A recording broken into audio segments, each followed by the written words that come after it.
Welcome back to episode 30 of the 31305 podcast, brought to you by nobody, brought to you by the heavy rain in Florida and the Dust Bowl, apparently, in Phoenix, Arizona. As always, It's crazy out I here. am Alex, joined by Taylor, repping the Dolphins, as you Yeah, can it tell, looks like we're both wearing jerseys. Why are we both wearing Miami Dolphins jerseys today, Alex? because the training camp for football has started this week. The actual veterans are back, not just the rookies, and we already have injuries on the first major day of, or I guess third major day of training camp, which we'll get into in a little bit. But we are always, of course, very excited for football season, fantasy football season, which, I mean, I've been mock drafting a little bit. I'm just gonna wing it Um, like I always do. Finish third and call it a day. yep, that works too. Uh, we do have a little bit of crazier injuries to get to start off the episode besides football, and we'll start in Boston with Jaylen Brown becoming the richest basketball player. If you had to think 4 years ago, or even when he got drafted, he'd be having the richest contract in the NBA. 5 years, $304 million. He's going to make about 70 mil the last year of the deal. Um, are you surprised? What do you make of the deal? It's obviously an overpay, but what do you make of it? It's definitely an overpay. I feel like this guy was like, it felt like he wanted out of Boston. Just the way in his press conference he was talking, he just kind of throwing some subtle jabs at Boston. But apparently that just goes to prove that money solves every issue that you could possibly have with someone because he now is the richest contract in NBA history. I mean, is he a great player? Yes, obviously. Is he a top 15 player in the league? No, I would probably argue like maybe top 20, top 25. So for him to get the richest contract in the NBA, dude, I can't wait to see in 5 years like what are these contracts gonna look like? Because if you're a top 25 guy getting super maxes like this, like holy shit, we just wait for Luca's next contract. That's gonna be crazy. Yeah, and I mean, Jaylen Brown is a great player. Like, I'm not doubting that. He is a perennial all-star every season. He it does really well for the Celtics, besides in the playoffs, obviously. But I mean, Jaylen Brown's made one All NBA team. He's been a two-time All-Star, and that is enough for him to earn the richest deal in basketball's history. It's not worth it. Like, I know the incentives make it so you keep your homegrown stars more. It gives you more incentives to sign them. They make All-Star, NBA, MVP, whatever. But he's making more than Giannis. He's now making more than Jokic. He's making more than obviously Luka, well before his rookie deal's up. But there's no way he should be the highest player in the league. I think the incentives should be a little bit more strict to where you can earn this much money. Like you have to make first team All NBA, or you have to be like conference finals MVP or something like that. Because with his accolades, there's no way he should be making this much money. Yeah, the fact that they also have Jason Tatum, who they're gonna eventually have to pay too on this team. I don't know when his contract is up, but I mean he's got to be coming up on the end of his. But the fact that he's gonna get his super max too. So the fact that they're gonna have two super maxes, and one of them is the richest in NBA history. I don't know what they're gonna do financially to build around these two guys because all of their money is gonna go to these two guys. Well, it's them two and Porzingis because now they Yeah, re-signed Porzingis Porzingis in a too. long-term deal. But again, that's their entire salary, right? Yeah, That's pretty that much it. is literally it. What's crazy is Jason Tatum is a three-time All NBA, four-time All Star. So obviously more accolades than Jaylen Brown. He's a little bit younger than Jaylen Brown by 2 years, right? Jason Tatum is making 37 million in the last year of his deal, which is in 3 years. So he's making $32 million less than his teammate's gonna make in the last year of his deal. So yeah, I mean he's gonna get bread. Like Tatum's gonna get paid Oh, absolutely. But this team as he should. I mean he's very is good. giving this is the Sons of the East over here. They are absolutely just building around their top three. Screw depth, you don't need it if you have the best top three, but I don't think Boston does. I think it's a big overpay, but I don't know. It's Boston. I guess they'll just always be relevant no matter what. So even if they're winning Yeah, 20 games a year because they have no depth, I mean, like, hey, they got Jason Tatum and Jalen Brown, so might as well, I guess. I don't know. I don't agree with it, but hey, I guess it just makes it either easier for the Pistons in 4 years when Boston is no longer relevant. yeah. We'll see if that comes true. Yes, sir. Yes, sir. Cade We go from a Cunningham, MVP. I mean, 2 years maybe, not next year, but in 2 years maybe I can see it. Um, we go from a scary contract to just a overright scary situation out of Southern California, where Bronny James, obviously James's child, and highly rated college basketball prospect coming into the new season, he suffered a cardiac arrest due to a heart attack during a scrimmage. He's out of the ICU, out of the hospital. They say he's in good spirits and good conditions, and they did have to like perform some tests, make sure he was okay to go home, and now he is. LeBron tweeted about it today, with thanking everybody for all the well wishes. What do you make of it, considering he's the second athlete in the last 2 years out of USC to suffer a heart attack during a scrimmage? And I mean, Bronny's obviously like a peak athletic shape, great diet, great nutrition. What do you make of it? Yeah, just a crazy situation. Obviously, we're all thinking about Bronny. Glad to hear he's out of the hospital and doing well right now. But yeah, just something that seems in the last like I don't know 3 years. Obviously, we're not going to get into the political ramifications and discussions that have been surrounding this incident because you've got the anti-vax and the vaxes going at each other, and that's not what we're here for.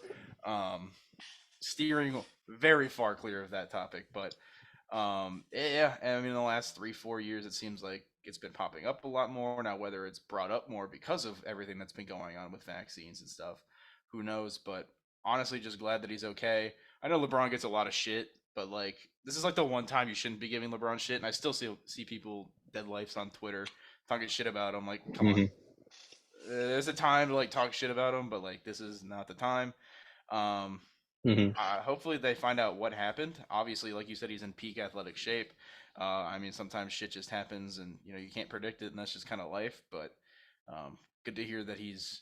I don't know if he's 100%, but he's out of the hospital, so he's a lot better than he was a couple days ago.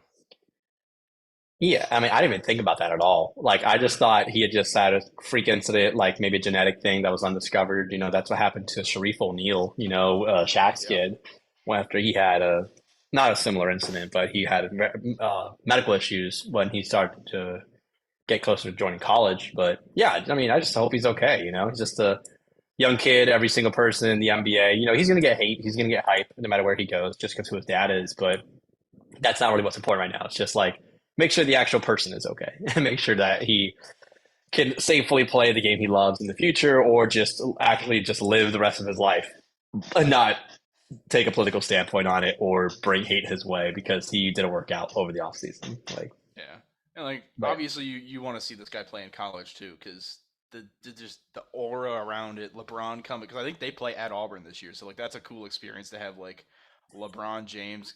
I would assume he's going to go to a lot of his son's games. Well, yeah, during the season, I don't know, but it just I don't know. You want this kid to make his world tour around the country and show off the skills and bring the LeBron family around. Like, I think it'd be cool as shit to go to Auburn and just be like, oh, that's LeBron James and his son's playing in a game here. That's crazy. So yeah, obviously you want to see the guy play, see what he can do in college. So we are hoping for the best for Bronny James. yeah. And I mean, think about it. LeBron never went to college, so this is the first time a member of Yeah, the James family will like get the chance to play college basketball. yeah. So it'd be Hey, crazy to see. LeBron can go back and play, right? He can go play Could you another imagine? college. He He goes can that. go play another college sport. He just can't play basketball. Yeah, he's going to Akron to play. He's gonna do the J.R. Smith and just go back and play golf. Yeah, I mean, J.R. Smith's pretty good at golf, not gonna lie. We go to going back to our first story. We're going to another contract extension, this time in football. A lot of drama with football reworks, which we'll talk about in a second. But Trayvon Diggs, the last year of his rookie deal, signs a 5-year, $97 million extension with the Cowboys. Just gets paid under 20 million. The numbers don't really matter in football because it guarantees, right, signing bonuses, and like he probably will actually end up getting half of this money before they rework it anyways in the future. But what do you make of the contract? Was it an overpay? Was it just right for an arguably top 15 corner in the league? Some people rank him top five, some people top 10. I would say top 15 is probably solid. But what do you make of it? Yeah, if it was like 2 years ago, he's definitely top five, top 10. He had a bit of a slump. I don't know if I'd call it a slump, but not up to his standards, and I'm sure he would say the same. I feel like top 10, top 15 is fair. Like you said, it's football. Numbers don't matter. It's also Dallas. Look who their owner is. They don't give a fuck. They're paying Dak Prescott to be the quarterback of their team. You think they give a shit about money? They are paying. And by the way, Dak Prescott did say he guarantees he will throw less interceptions than he did last year. So No, that's he said less than 10. He said less less than than 10. 10. Less than 10 interceptions. There's that man might throw 10 interceptions by week 4, but um, Yep. I think Trayvon Diggs got his bag. Dallas probably doesn't care about throwing money because, first of all, I don't think they're really ready to compete again in the NFC East with Philly being so good. Dallas is probably just going to be Mm-hmm. playing second fiddle to them for a couple of years anyway, so it's good to get them locked up now, rebuild it. I don't think Dak is your quarterback of the future. I don't even think Dallas fans want that. Unless he proves me wrong and has like a Jameis Winston type year, like minus the 30 interceptions he threw that year or whatever Or it like his was. rookie year, honestly. His Yeah. rookie year was really good. Yeah. So, I mean, you get him locked up now for what, 5 years? 5 years, 97 mil. Yeah. I mean, you got Micah Parsons, you got him. I mean, build around a pretty talented defense, and you're just going to have to figure out what to do on the offensive side of the ball because you're going to have to score points to keep up with Philly and, well, I was gonna say the Giants, but The Giants. they kind of suck too. But yeah, you gotta Whatever score points to Washington's keep going to up with rebrand Philly. as. Yeah, the Washington Football Commanders. The Washington Washingtons. I really hope that's their new name if Yeah, they the change it Washington again. Washingtons. Yeah. That I mean, franchise is just a shit show too. yeah. But, I mean, Washington did just change owners. Obviously, the sale went through. Zack Snyder's no longer the owner of the Commanders. So it's now the current owner of the 76ers and now the owner of the Washington football team, Commanders, whatever you want to call them. So hopefully they'll get their track on back or back on track because they've only I think since 1989 when I almost said Zack Snyder, when he bought the team, they've had three All Pros in like 30 something years. They had Yeah, three All Pro players. and That's just terrible, one of them terrible. was like a special teams player too. So Yep, and it was Brandon Scherf twice. That's it. Brandon Scherf, yeah, that was it. That was it. So they're really doing great So out there. yeah, but for Dallas and Diggs, I mean, they needed to keep some part of their team long term on defense. I'm sure their next bit they're working on is Michael Parsons' new contract. Yeah, So, I mean, he's going to get paid 6 years, 130 million. He's a beast. I knew even out of college he was going to be a great player. Um, but yeah, I think it's just right for me because again, he won't be paid the whole 97 anyways. no, good We've for him. Got his got bag. running back. Yeah, we got running back market controversy. It's been in the news. Austin Eckler did have a conversation with Christian McCaffrey, Josh Jacobs, Saquon Barkley, and Derrick Henry about how running backs have been underpaid currently. Jonathan Taylor and Josh Jacobs have not reported to camp. Saquon Barkley did report to camp. He signed a 1 year, $11 million deal. It's like a $2 million increase from the franchise tag, essentially, that he was going to get. What do you make of the running back market and the tweet from Jim Irsay today saying that via the CBA that they agreed to with the players, they shouldn't be bitching and complaining, essentially? I mean, he's not wrong. Mm-hmm. They did sign the CBA. I mean, are they undervalued? Absolutely. But like at the same time, you agreed to it, did you not? Yeah. I I don't know. Saquon ended up signing for what, $1 million extra than he would have gotten on the franchise tag. He still can be franchise tagged next year, so this signing feels kind of weird anyway. I felt like Yeah. it should have been a long-term extension or just like let him walk. I don't know why he would sign a 1 year. Just he's gonna get franchise tagged next year, and we're gonna go Yeah. through this shit all over Give me like again. Le'Veon Bell with the Steelers. Yeah, Give me the same it's situation. exactly what it's gonna be. I don't understand. They complained about all of that, and then Saquon for an extra $1 million is just going to put himself in the same situation next year, and he'll probably complain about it then too. So I do feel bad. They are absolutely undervalued and underpaid. But when you make decisions like that, it's like, well, we can't really feel bad for you because you agreed to do this. Like, you know, you're just be in the same situation next year for an extra $1 million. I don't think it made too much sense. I do think that they probably need to rework something to get them more money. They absolutely deserve to be paid more. It's one of the toughest positions to play. They get hurt a ton, lots of injuries, and they're probably the most valuable asset to a team. But again, they're easily replaceable through the draft. I don't know. It was just kind of head scratching move by Saquon to complain about it and then sign a deal that he's just going to have to do it again next year. So I don't know. The state of running backs is weird, but like they've kind of brought it on themselves as well. The highest paid running back for this upcoming year is Bijan Robinson. Bijan Yeah, Robinson, who was the seventh pick in the draft. yeah, So that's crazy to me. Like Christian McCaffrey is second with 12 million, and Nick Chubb I think is third. Nick Chubb is the only player that has signed an average annual value contract over 11 million with the same team that he was drafted by, essentially. So he's the only bit player to have been like re-signed in the last 6 years to a long-term deal with his current team. Because teams have like GMs have the mentality of let's draft a running back in the first 3 rounds or 4 rounds. We're gonna run him to the ground, and then as soon as they ask for an extension, we're gonna do the same thing again. Yeah. So it's the way it works because there's always good running back prospects coming out of college and not as many good in any other position. Like even wide receivers that are great don't pan out, and running backs that are great in college and go to minor schools really do well. So it's a tough situation. They should definitely be paying more. Look at the tight end position, right? Tight ends have like Cole Kmet signed a 5-year, $80 million deal yesterday. Tight ends are on the rise with value, so I don't see why running backs shouldn't be as well. But for this upcoming season, I mean, they just got to suck it up and make it work unless they all hold out. Then if you have like a collective position hold out, then, the Niners without CMC, the Chargers without Eckler, the Raiders without Josh Jacobs are very different teams. Yeah. But that's if they sit out the whole year. Yeah, So, the thing is with it too is like running back primes are so short. Like you've already seen Derrick Henry in his prime. He's probably already on the way down. And how old is Derrick Henry? 28? 29, 29, 29? I think. Yeah. I don't know off the top of my head, but I mean, you're not seeing running backs into their, age 35 season put up league leading numbers. Yeah. Quarterbacks, look at Tom Brady. Obviously, yeah, he's an anomaly, the greatest quarterback of all time, but Matthew Stafford's up there in age. He's still putting up great seasons. Drew Brees was putting up great seasons. I was going to say Phillip Rivers, but he kind of was really bad at the end of his career. He just played a while. He just He played a wasn't long great. He time. was just I playing a mean, long time. when you Yeah. have 12 kids, I mean, you kind of have to keep playing. And they want to add more, apparently. There's an article Yeah, came out that they're adding more kids. yeah, that guy's crazy. But I don't know. It seems like once a running back hits 30, you're not really valued anymore. You've got all the miles on the tank. And I mean, when you can draft guys that are 21 coming out of college, don't have a lot of miles on them, you could just ride them for 4 or 5 years, draft another guy.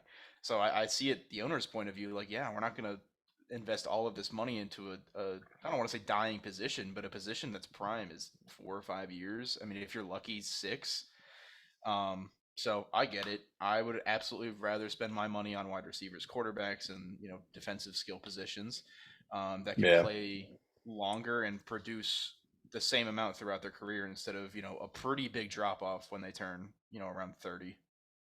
Yeah, even like receivers, like you said, that are older. Look at Devontae Adams, like Yeah, 31, still doing amazing. You even have Julio Jones, who's still around at 34. I know he's not top focal point that he was, but yeah. How their old's D peaks are Hop? longer. D Hop's got to D be Hop's up there. 31 also. Yeah, So, yeah, I see what you're saying. Yeah, and yeah, it's tough. I but mean, because again, running backs take the most abuse, of any offensive position. So you're going to yeah, need to have like two quality running backs to be good. Look at the like Eagles. I I mean, don't. Brett, Oh, go ahead. Go ahead. I'll say, look at the Eagles and Chiefs, right? They didn't rely on one running back per se in the playoffs. They had a lot of good ones, but it wasn't like a superstar running back led them to the title. I mean, yeah, unless you count the Titans in 2021 with Derrick Henry, or I believe, or yeah, no, 2020 with Derrick Henry got to the AFC Championship game. That's the last time a running back led team has really gone far in the playoffs. So, and I don't see it changing. Yeah, So, yeah. I just pulled up a list of running backs over the age of 29 right now. There is only one RB1 over the age of 29, and that's Derrick Henry. The next yeah, guy who's over the age of 29 that's relevant is Jerick McKinnon, who is an RB2 for Kansas City. So it just proves like Raheem Mostert is RB2. Well, I don't know. Miami's weird, but he's 31 years old. yeah, He's no longer productive. Cordero Patterson is no longer productive. We saw Cordero Patterson have like an explosive, whatever it was, like what, 3 years ago? yeah, Hits 30, he's done. So it's just it's a dying. I keep saying dying. It's not a dying position, but it's a position that's prime is like just it's not there. Once you turn 29, 30, there's no point in having it. I get it for the owners. They don't want to pay $30 million for a guy who's going to give them 800 yards a year and maybe 5 touchdowns. Like it's just not worth it when you can take a shot at a middling draft pick that can probably produce the same for cheaper. And you got to be really good to warrant it. Like I see Yeah. maybe like Derrick Henry to me, even though he's about to be 30 at the end of the season, to me still warrants that big money. Christian McCaffrey does, and like maybe CM or Eckler and Saquon. But besides that, like I wouldn't pay any running back, like even Josh Jacobs, I wouldn't pay any big running back the big money unless they're a game changer. Obviously, Nick Chubb is in that conversation too, but he already got paid. So yeah, it's not worth it. It's just draft the next Zach Carbonet, draft the next Damian Pierce, draft the next Kenneth Gainwell, essentially, right? And just get you a running back that's productive and doesn't cost you a lot of money. Yeah, that's exactly what it's going to be. I think in the future it's going to be a 5 round or 5 year, and you're pretty much out the door unless you're a unicorn running back like Yeah, Derrick Henry is. I yeah. look at what happened with DeAndre Swift in Detroit. He had a couple of good years, and he's traded to Philly, and his he's pretty much declined already. Like it just running back is such a tough position to play. I get it; they want money. They're very valuable to a team, but I mean, when you can find cheaper options that produce the same in the draft, I absolutely understand it. So I don't know if there's gonna be a deal made that can get them more money, but I don't know. Saquon might have just fucked them though. And even like the best running backs we're talking about are great pass catchers, right? Yeah. Eckler obviously is, but John Robinson and Jameer Gibbs were taking the top 15 of the draft this past year are great pass catchers. So they offer more than just running the ball downhill. You don't like Chubb can do it as well. Henry on a screen pass maybe, but like for actually down the field, 15 yards down the field for a catch, that's where the value is. Like that's where the best running backs, Saquon, Christian McCaffrey, Eckler, like those are the running backs. You're like, okay, they're worth it, because they offer Yeah. more than just running Oh, between the yeah, tackles. especially in an NFL that's now very pass heavy, you absolutely need Yeah, versatility in the backfield, and some of these guys just can't provide it. yeah. Again, training camp started. We're very excited. We wish we could just sim to the end of training camp, head to the regular season, and some teams are wishing that as well. Starting off with the team we're both repping, the Miami Dolphins. Jalen Ramsey today underwent a had a knee injury running into Jalen Waddle today, and he has been diagnosed with a slightly torn meniscus, and he's going to need 6 to 8 weeks for surgery and will miss the beginning of the season, which is a big blow to the Dolphins. Arguably top five defense hopes for the season, with their new Vic Fangio, and we'll get to all that in a minute. But tough blow for the Dolphins. Joe Burrow had a calf injury. They have not said a strain. They have not diagnosed what calf injury it is, but a calf injury, non-contact. He had no pressure on it. I saw the video. So obviously, all of Cincinnati's holding their breath, and the entire Uh, AFC North. I think they did say, I don't know if it was official, but someone said it was a strain, Okay, but and then we that was have not officially from the team. yeah, it wasn't from them yet. And then CJ Gardner Johnson, luckily for the Lions, first year in Uh, Detroit, comes back with was it a knee injury as well, yeah, non-contact, a card off the non. field. They said non-contact knee injury, carted off the field. I said, "There's no fucking way, dude. Like You I know know it's it an hurts." ACL, MCL, Yeah, something like that. yeah. But his He MRI was. came back clean. Yeah, He's day to day, probably going to miss the rest of this week in training camp. Take it easy before the first preseason game. So, what do you make of all the injuries happening already? It's I been feel like 3 days. I feel like it happens pretty much every year. Someone big goes down, or there's a Yeah, big quarterback scare somewhere. I think Joe Burrow's had like three in the last 3 years where he gets hurt in training camp. So man. I don't know. I hate training camp because like there's so much room for injury because football is the most like contact sport that there is. Hmm. Which I'm kind of happy. That's why they ended up cutting the preseason down to 3 weeks instead of four, just to cut down on the possibility of injuries and also get us to football a little bit quicker. Nobody cares Yeah. about week 4 of the preseason. Nobody cares about any of the preseason. I guess. I guess the last one is the most like almost football because you're playing your first team for like half the game, but I don't Hmm. know. Hopefully everyone's able to get all right. Obviously, the Dolphins are going to miss Jalen Ramsey. Luckily, they only gave up a third round pick and a third string tight end for him, so um, they should be fine with Darth Cater and Xavier Nick Howard, Needham. Nick Needham.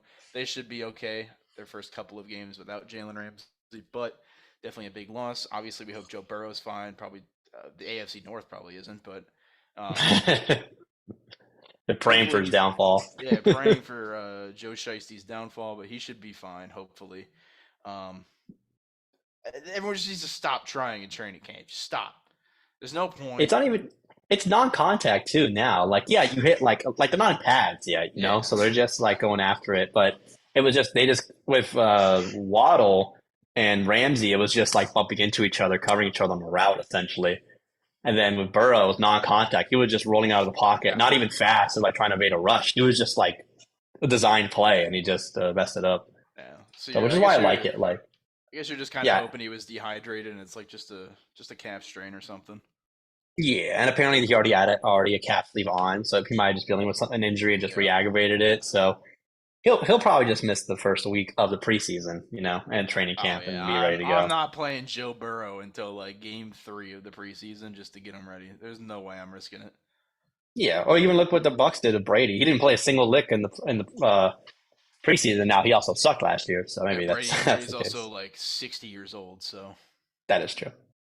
but yeah, football Starting, football starts next yep, week, dude. First preseason game is August 3rd, which is what, next Thursday yep. or Friday? No, Is it Friday? Friday. Yeah, Yeah. But next week we have actual football being played on an actual football field between two actual football teams. will you Um, watch? I'll watch the first quarter. That's usually what happens. I watch the first quarter of the Hall of Fame game, and then they start putting Yep. people in. I got no idea who it is. I turn it off. I get my quarter of football in. And I mean, like, right after that, college football starts, what, a week or two before the NFL? So Just one. I think it's just a just week before one week Labor Day. this year? Okay. Well, Yeah. anyway, we're getting football back from now on until the Super Bowl. Starting next week, there will be a football game played on a football field between two football teams. I am it's time. It's here. I'm ready for it. I'm excited. Yeah. I mean, it's the main reason why we started this podcast was because we were going to a football game last year. The That's Chargers. exactly why we did it. Isn't we were like, we Yeah. should just start a podcast. Fuck it. Yeah. And now we play the same team to start the year again. Oh yeah. Um, on TV, we talked about how Hard Knocks did a great job covering the Lions last year, and it was the Cardinals in the middle of the season, I believe, or the Yeah. Colts. I forget which one it It was was. the Cardinals. Cardinals, and they return again with a very begrudging team, and that's the New York Yeah. Jets on August 8th. Apparently, they are not granting as much access as they did in the past, with players getting cut and some interactions. They are requesting that if they are filmed, they can allow them to say no to it being released to the public, which defeats the entire purpose of Hard Knocks. Uh-oh. So, what's up? We have breaking news on the podcast. Yeah, we actually do. Jalen Ramsey likely back in December. Oh no. Yeah, That's not good. that's not good. That's like what, week 7 or 8? I don't have the schedule up. Yeah, it says timeline could be longer than 6 to 8. And he tweeted the Shit. end of the season push going to be legendary. Yeah, not Yeah, great for that's Jalen not Ramsey. great. Yeah, the likely outcome is a full meniscus tear, bringing Ramsey back in December if all goes well. The best and healthiest option. That's not great.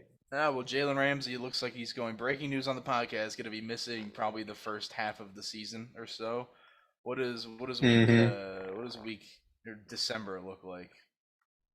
Trying to think of. December's all the home games. They play the Panthers, they play the Cowboys, they play the Bills at home, they play the Jets on the road, I believe. Yeah, but what week is it? So we got. Oh, that's like week 10. Yeah, they play the Yeah. Commanders on the road, Yep. the Titans at home, the Jets at home, the Cowboys at home, the Ravens on the road, and then the Bills. So, I mean, that's a lot of important football. Yeah, you're looking at probably a week 12 to 13 return for Jalen Ramsey. We thought it was going to be week 2 to 3. We just forgot to put the 1 in front of those numbers, apparently. Yeah, 10 weeks. But apparently they're That's doing a full repair, which is often the best situation, so he oh, comes back healthy. So it that's just looks like it'll be like the Dolphins last year, where yeah, we didn't have a number two corner. that's tough. They might have. They're going to have to go out and sign someone, I bet, just to be able to. Shit, we're fucked. We're fucked. I won't be drafting uh, them fantasy now, I'll tell you that. yeah. All right. Well, back to Hard Knocks. So the Jets. Yeah. The Jets Yeah. are the Are you part excited one. about it to watch it? I mean, yeah. any football is good football. I just finished the Netflix documentary Quarterback, which I thought was great. Got you Hmm. prime access to Mahomes, Mariota, and Kirk Cousins. Any football you can watch before the season is great. I loved Hard Hmm. Knocks last year. Obviously, maybe a little biased on that one. A little bit. Little bit. I was kind of A little hoping that bit. they would do it again this year, but yeah, I'll watch. I'll be disappointed if it's not the same as it normally is, just because the Jets are kind of being assholes about it, and they just didn't want to do it, so now they're just not letting them have access. Which I don't know. Are they even allowed to say what they can and can't film? Because I Not what they thought it can't was, film, but what they can release. They can ask them to not release certain footage. Like, hey, don't play that scene, that conversation that happens. but does because the NFL is like the overseer of it. Can't they just say like, no, we're showing it? That is true, but I think they have to sign a contract with HBO and the NFL to film it, and I'm sure they asked for these addendums to the Oh, contract before they signed, which is stupid. Because again, like I was saying, yeah. Hard Knocks. The whole point is like I want to see the Seven. heartwarming player get cut at the last day. Yeah. I want to see the fights that break out between the DBs and the wide Yeah. receivers. I want to see the late round draft pick that like makes the team that's like everyone's rooting for in the season. I mean, it's the Jets, so That's I'm what rooting we for them saw anyways. last year. That's exactly Yeah, what we saw last year. It was yeah. great. So yeah, I mean, look at I was about to say Jameson Williams. Um, look at I can't even remember his name. Look at Uh-huh. Jamal Williams. Yeah. Like the comedy he brought to Hard Knocks, everybody was rooting for him, and then he had a great season, broke the Lions rushing touchdown Yeah. record. So Yeah, I yeah, mean I Malcolm hope it's Rodriguez is the sixth round pick who was like, oh my god, he's doing great in training camp and has like a great rookie season. Yeah, mhm. Hard Knocks is great. Yeah, I Screw the hope it's the Jets same for as similar censoring seasons. us. Yeah. Yeah. Speaking of the Jets, who we hate, we now get to go into our AFC East and NFC East preview. What we'll do is we'll break down the teams a little bit, what to watch for the season, any key additions that they may have made, who we're excited to watch, and any disappointments that they may have had in the offseason and for the future. So I'll let you get started with the AFC East and take us through our hometown Dolphins. What are we excited about? Well, I was excited for this revamped defense with Jalen Ramsey coming aboard, but Yeah. that might be put on the back burner. Still, obviously excited for Vic Fangio and that defense. I feel like it'll be fine. They'll lose Ramsey, they'll still have a solid defense. Um, obviously, just sucks. Obviously, didn't do too much in the draft because they only had what 4 picks, 3 picks. But they They have do Cam have Smith. We completely forgot that we drafted the cornerback from South We Carolina. did, yeah. Forgot that happened. So Yeah. we might have a potential backup. Also, Devon Achane out of Texas A&M, the running back, to add to an already pretty good running back room with Mostert and Jeff Wilson and Miles Gaskin. And is Ahmed still on the team? No, he's not. Yeah, Salvin Ahmed Is still on the he? Holy team. shit, dude! This running back room is like 6 people deep. It is. Um, but yeah, their schedule is a little. It's interesting. I don't know. They get New England in September week 2. So we don't have to go to New England in the cold. I love that. New England's already going to be bad. Starting in LA is going to be tough. I don't love it, but I mean they have a lot of winnable games. They've got the Broncos, who I think are still going to be pretty bad. They might all be better than last year, but they got the Broncos, the Giants, the Panthers all at home. They get the Raiders at home, the Commanders, the Titans. I feel like this is a 10 to 11 win team. As a season ticket holder, I'll tell you the most important football is going to be this last half of the season. I mean, Yeah, they do have some tough games early, obviously against the Chargers start off the season. They go to New England. You're right, it's better that it's in September, but it's a Sunday night game at Foxborough, so tough to win. They obviously play the Bills 2 weeks later, but I mean, they have the Eagles and the Chiefs on the road, but really, like Thanksgiving is where things get crazy. I mean, you got the Jets away, the Commanders at home, and Titans at home, man. But then you got the Jets at home, the Cowboys at home, the Ravens on the road, and the Bills at home to end the season. I mean, those 4 weeks can be the difference in being a 2 seed or 1 seed and not making the playoffs. So it's good that the Dolphins have three of them at home, which is a great advantage to have that late in the season. Like you said, I'm excited for Vic Fangio's defense. I'm excited to if Tua can stay healthy the entire season. Like, let's finally have a full season evaluation of Tua at the Realms and see what can happen for the season. yeah. They obviously have the best wide receiver duo in my opinion in the league with Waddle and Hill. Tua, his when he was healthy last year, was a top five quarterback in the league. He was the most accurate, the best QBR. Right now, Vegas has this team's over under at 8.5. I am absolutely hammering 8.5. Over. Yeah. Yeah, I'm hammering 8.5. I can tell you right now, they're beating the Giants, the Panthers, they're beating the Patriots once, they're beating the Bills once, and they're beating the Jets once. There's already what, 5 games? They get the Raiders, the Commanders, the Titans. There's 8. They're winning. They're winning 10 games at least. Yeah. Like you could see them beating the Chargers. You could see them beating the Cowboys. You could see them Yeah. beating one of two against the Chiefs or Eagles. I mean, those are tough games, both on the road. But again, the Chiefs is a neutral ground. Yeah, like luckily, they're not playing like the best passing offenses. They're missing Jalen Ramsey for a lot of these games, but if you look at it, the Patriots not a great passing team. The Broncos we saw last year. If Russell Wilson figures it out, maybe, but the Broncos not a great passing team. The Bills, yeah. The Chargers, yeah. The Giants, who the fuck is throwing? Who's catching balls from Daniel Jones? You got Darius Yeah. Slayton. That's about it. The Panthers are not a good passing team. The Eagles, obviously. So, I mean, the beginning of the season, they've got some pretty weak offenses to match up with. So if they could start hot, like you said, the end of the season is going to be a slaughterhouse of just it's gonna suck. But I mean, if you start the season, I don't know, 5-3, you're probably looking pretty solid. Yeah. I mean, and that's going to be for the Dolphins. Like, can they start hot and then get ready to have the confidence to win those important games later on the Yeah, season? Because they kind of faded last year. You know, they had the tough game in Buffalo where they just lost a very good, great game actually that Tua started. They had the game at home against the Packers, which they collapsed away. Obviously, Tua's had a concussion was a factor. So that's what I'm saying. Can this team be healthy the entire year? Obviously, Jalen Ramsey is not attributing to that, but can Tua stay healthy? Because if yeah, Tua's healthy, I think this team has a chance. yeah. What are you putting their win total at? I'm gonna say 13-4. Oh I'm gonna wow. say 13-4. I'm gonna go confident that barring injury, barring injury, I'm gonna say 13-4. I think they lose to the Bills one game. I think they lose to the Chiefs. They lose to the Eagles, and I think they lose to the Jets. Other than that, I don't see them losing to the Titans, to the Cowboys. I mean, that Ravens game's a toss up, but I just see this team, especially by the end of the season, being really confident and really thinking that they're the best team in football. So I'm gonna say 13-4. Yeah, I feel like the floor for this team is probably 10 wins, which we saw last year easily gets you into the playoffs because the Dolphins got in with 9. I feel like 10 probably around the same for this year. So, I mean, a team with a floor of 10 and a ceiling of probably 14, um, barring again injuries. I like where this team stands. Not a lot of key additions, but also nobody really left other than Mike Gesicki. But I mean, oh wait, he wasn't even on. Am I tripping? Was he on the team last year? Yes, he was. Yeah, Yes, he bro, I was. already like phased that whole thing out. But yeah, this is gonna be a team to watch starting in the season. Uh, Everyone's gonna watch the Dolphins. Come on, it's America's team now.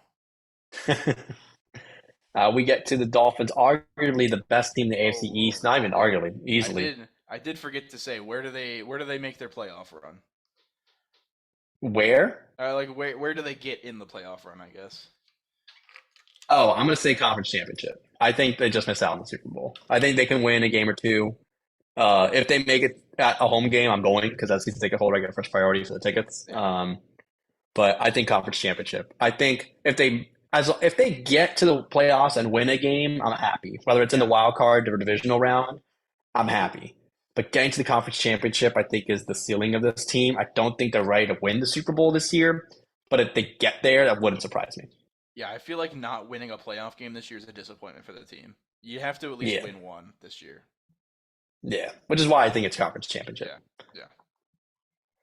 We get to the AFC East Kings. Honestly, not even for debate. The Buffalo Bills. I mean, they haven't had a super busy offseason besides Stephon Diggs, or whether he wants to be a Bill or not. But this team is built to win. They signed Damian Harris from the Pats to help them in the running back room.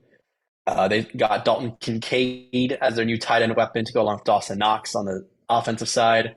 Josh Allen's still Josh Allen. I think this team is, for some reason, being underrated for this season. Oh Like, yeah. Just wait till I tell like you I, their over under. I saw people thinking they're going to go 9-8. Like Yeah. this team is winning 10 games as well. Like this is a great football team. Like us, obviously, like even as a person that doesn't necessarily like the team because they're a rival, like they're a very good football team, well coached, good on both sides of the ball. So I think for the Bills, it's can they come up when it matters most? They've had very unfortunate luck that that game against the Chiefs 2 years ago in the playoffs is still crazy. But I think they need to get over the hump and get to the Super Bowl. Like anything besides that's disappointment for their franchise. Like if they get to the conference championship game, it's nice, but they need to get to the Super Bowl to justify it being a successful year. They have the pieces to do so. I see them going 13-4 as well, honestly, because again, they are just that good of a team. And I think if they do anything less than that, then you might have to consider like, okay, do we go after a big running back that we're missing? Because we have a lot of decent ones, but do we need something better? Do we need to get a new defensive playmaker, a linebacker besides Matt Milano? So yeah, I think they're gonna have a great year, but I'm gonna say 13-4 as well. Yeah, I agree. Their over under is 10.5 with Vegas right now. I think I they would might. still go with the over. I would I'm still do the actually over. taking the over of 10.5. Looking at their schedule, it's really not bad to start the year. They get the Jets, the first Monday Night Football, the game of the year, week one. They're at the Jets, but I mean, home versus the Raiders, at Washington. They host Miami. They go to London against the Jags. They host the Giants at New England, and then home against the Bucks. Like there's 6, 7 wins right there. I will say the back end of their schedule is quite possibly the most brutal in the league. Yeah. They go to Cincinnati, they host the Broncos and the Jets, and then they go to Philly, they go to Kansas City, host the Cowboys, and then to the Chargers. So that is going to be, and then to the Dolphins in the final week. So if it's going to be a story of two halves of the season for them. If they can get through the first half unscathed with 6 or 7 wins, maybe hopefully more than that if they want actual or Super Bowl aspirations. If they can win 7 of those first 9 games, they're in a good spot. But if they lose a game to the Jags, which I am high on the Jags this year, sue me. I don't know. I have a feeling the Jags are going to be good. That game's in London. The Jags are pretty much London's team at this point. If they play there every year, don't Yeah. they? Yeah, they do. Yeah. So that might be a tough game. The home game against the Dolphins is going to be tough. So I mean, there's a couple of spots they could slip up. But if you're a team of the Bills' caliber, you don't want to slip up there. Josh Allen is going to have another MVP season. It's really going to come down to that like 5 game stretch at the end of the year to see what they're really made of. And Hmm. I think this team, I think they win probably 12 to 13 games. I think they win the AFC East. I think they make a conference championship run. I don't think they make the Super Bowl. I think they lose to either Cincy or the Chiefs in the championship game again. I feel like they just cannot get over the hump. They didn't add anything. Um, Hmm. so I think they're just kind of stuck in that conference championship purgatory for now. It wouldn't surprise me if they had one loss going to that Cincinnati game in November and them Yeah, being easily yeah. being the best team in football. Because again, like you said, their schedule is not that bad. That Jets game, Like they that get the Jets Giants. game though is gonna be tough. No, that's what I'm saying. It's either the Jets or Jaguars game. Like obviously the Dolphins beat them in Buffalo, I'm ecstatic, but that's going to be the two toughest Yeah. tests for them. So, like I said, this is a very good football team. So we'll see what happens during the season. Yeah, I know I said they didn't add much, and they still had like the third or fourth best offense of the year last year. Also, you're getting Damar Yeah, Hamlin back, so that's going to be a good spiritual lift for the team, I guess. Um, and defense, he was okay. yeah, He was a he decent was. safety. Yeah, let's not act like he was the best player ever, but I know a lot of people have started to Hmm. kind of overvalue him on the football field. Obviously, his story is amazing, and it's great to see him back in training Yeah, camp. But people are acting like he was like a top 5 defensive player. Like, okay, come on, great story. Let's not overvalue it. But I think people are absolutely undervaluing Buffalo this year. I don't know why. They're still a top 3 team in the AFC, so I am absolutely hammering over 10.5 wins. There's no way they lose. There's no way they win less than 10 or less than 11, I yeah. guess. We'll get to the former AFC East title darlings, and that's the New England Patriots next. I think this team is going to have a bad season. I mean, they added Yeah. offensive weapons. They added Juju Smith-Schuster. They added Mike Gesicki. You say But I offensive think this, weapons, so that is a TikTok weapon right there, not an offensive weapon. well, it's just pieces, offensive pieces. They re-signed Devontae Parker to a long-term deal. I mean, Ramondre Stevenson is very good. He's going to be the bell cow back for them.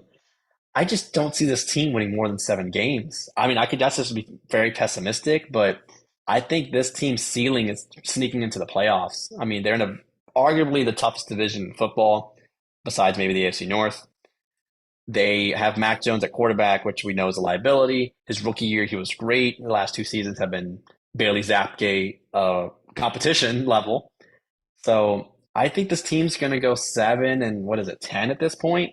I think they're going to go 7 and 10. I mean, they may win a couple of games from the AFC East rivals, but this is not going to be a great football team. I think they're going to be average, maybe even slightly worse, and they're going to move on from Mac Jones at the end of the season. Yeah, I think they're moving on from Mac Jones. You hit it right on the head. You said 7 wins. Their over under is 6.5. I think 7 is probably right around where they fall.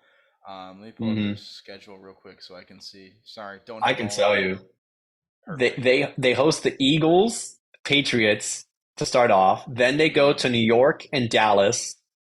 They host the Saints. They go to Vegas. They host the Bills. They go to Miami. They play home to the Commanders and Colts. Okay, those are 2 wins. They go to the Giants. They host the Chargers. They go to Pittsburgh. They host the Chiefs. They go to Denver. They go to the Bills, and they host the Jets. So there's like knowing 6 games knowing the in that stretch where I Patriots, see them confidently winning. they probably like lose to Pittsburgh, beat Kansas City, and then lose to Denver. That's probably how it's going to end up Yeah, going. yeah. Yeah, I see 7 wins. They probably lose both to Buffalo. I think they lose both to Miami. They might get one from the Jets, and then, I mean, they'll get Pittsburgh. They'll get the Colts, Commanders, maybe the Giants, maybe the Saints, maybe the Raiders. The We Raiders. we saw Yeah, what they did in the Raiders game last year, so you can't even say that they're going to beat the Raiders yeah. because they It's true. they lost in like one of the most embarrassing fashions ever last year. Yeah. This team, and I'm so happy to say it, they're cooked. They're done. We've been waiting for the Patriot downfall. They have a bad year and they come back the next year and win the Super Bowl, is what it seems like. That is not happening this year. This team will miss the playoffs. 7 wins will not be enough. How long does Bill Belichick last in New England? I don't think they would ever fire I him, but how long until he's gone? for their next quarterback. I think if Mac Jones is not the answer, they decide that this season they go a different way. I think he sticks around for that quarterback, and that's the last one that he coaches. So whoever that is, I don't know who Yeah. it's going to be, but I think my answer. Yeah, because I don't think New England would ever had the balls to fire Bill Belichick. I think that Boston might actually like turn upside down if they did. Yeah, I agree. I think his time's getting up. I don't think Mac Jones is the answer at all. This team didn't add Yeah, anything on the offensive side that really makes you say, "Wow." They had Keyshawn Butte out of LSU, who has been Butte in training camp so far, already getting yelled at by pretty much everyone on the team for not trying hard enough. That was the only offensive weapon they took. They took a lot of defense, which I mean, they've already had a pretty average defense. That's kind of what the Patriots have been built on recently. They also took a kicker in the fourth round and a punter in the sixth round. So I feel like that's very New just. England. I feel like when you're doing that, you're just giving up on the season because no, who Roberto Aguayo got picked in what was he a third round pick? Fourth round? I think he was Third, yeah, by the third. Bucks. Yeah, Yeah, you don't draft kickers, so they've already screwed up there. Um, I think Bill O'Brien might end up getting a head coaching job after this year. That's probably the only positive that this team will, I guess, take out of it. Bill O'Brien might catch a head coach job somewhere. But yeah, a team that was probably bottom half offensively last year didn't add anything other than the TikTok star Juju and professional grittier Mike Gesicki. Um, doesn't really move the needle for me. This team is gonna miss the playoffs, I think, by a wide margin. move on to the Broadway Joes of the final team in New Jersey from the AFC East, and that's the New York Jersey Jets. They obviously the only main addition you have to note is Aaron Rodgers. I mean, obviously, very high chronicled, very much press coverage of his move to New York to join the Jets, and he restructured his deal to where he took a $30 million pay cut and will be there for the next 2 seasons. So he is not going to be there for just 1 year. There are some talks about how if he played this year and retired, but that's the main addition the Jets got. I mean, they got like Will McDonald in the first round. They drafted a center in the second and O tackle in the fourth. So not huge additions besides obviously the main one. Quarterback, you got Brees Hall returning at running back from an ACL tear in week 7. who looked great before the ACL injury. That's why I loved him out of Iowa State coming out last year. Um, this team, You said they yes. didn't make a lot of additions. They made quite a few additions in the wide receiver area. Well, okay, meaningful additions. Like they still have Garrett Wilson, who's going to be the number one target. Like Yeah, they they have added Alan Alan Lazard, Lazard, Mecole Hardman, Randall Cobb. I mean, that's a solid. Like, if but you have Alan, if you like, have Mecole Hardman as your wide receiver three, that's pretty solid. but I think in terms of like on the field all the time, like wide receiver one and two matter the most. I Yeah, mean, yeah, they're going to spread the ball out, probably have three on the field, but this team just revolves around Aaron Rodgers, and essentially probably. his Yeah. number one weapon is going to be Garrett Wilson. Garrett Wilson is I mean, going I'm to sure have he'll a attack great year. Lazard. Yeah, Garrett Wilson might break 1,200 receiving yards and eight He's going to touchdowns. be. Like I see that as a solid. He's gonna be great. I think this Jets team is going to be good, but overhyped as always because they're a New York mainstream media team. So I would say the opposite of the Patriots. I'm gonna go 10-7. I think they can make the playoffs for sure. I think they can win a playoff game for sure, but I think that's their ceiling. I think getting to the divisional round, conference championship if they're lucky. Like people that are saying these are the Super Bowl contender. The Jets were really bad last year, like really bad last year. So I don't see how this team makes that big of a leap. Their schedule is the They opposite of have. the Dolphins Yeah. and the Bills. I mean, they start off with the Bills, the Cowboys, the Patriots, the Chiefs, the Broncos, the Eagles, the Giants, and Chargers. Like that's two maybe guaranteed wins out of that stretch. Yeah, that's going to be But then the tough. second half, they have like the Raiders, the Falcons, the Texans, the Commanders, the Browns. Because they were so bad last year, they play the teams that were in last in the other Yeah. AFC divisions. Yeah. So, what do you make of this team, and what do you see their season going?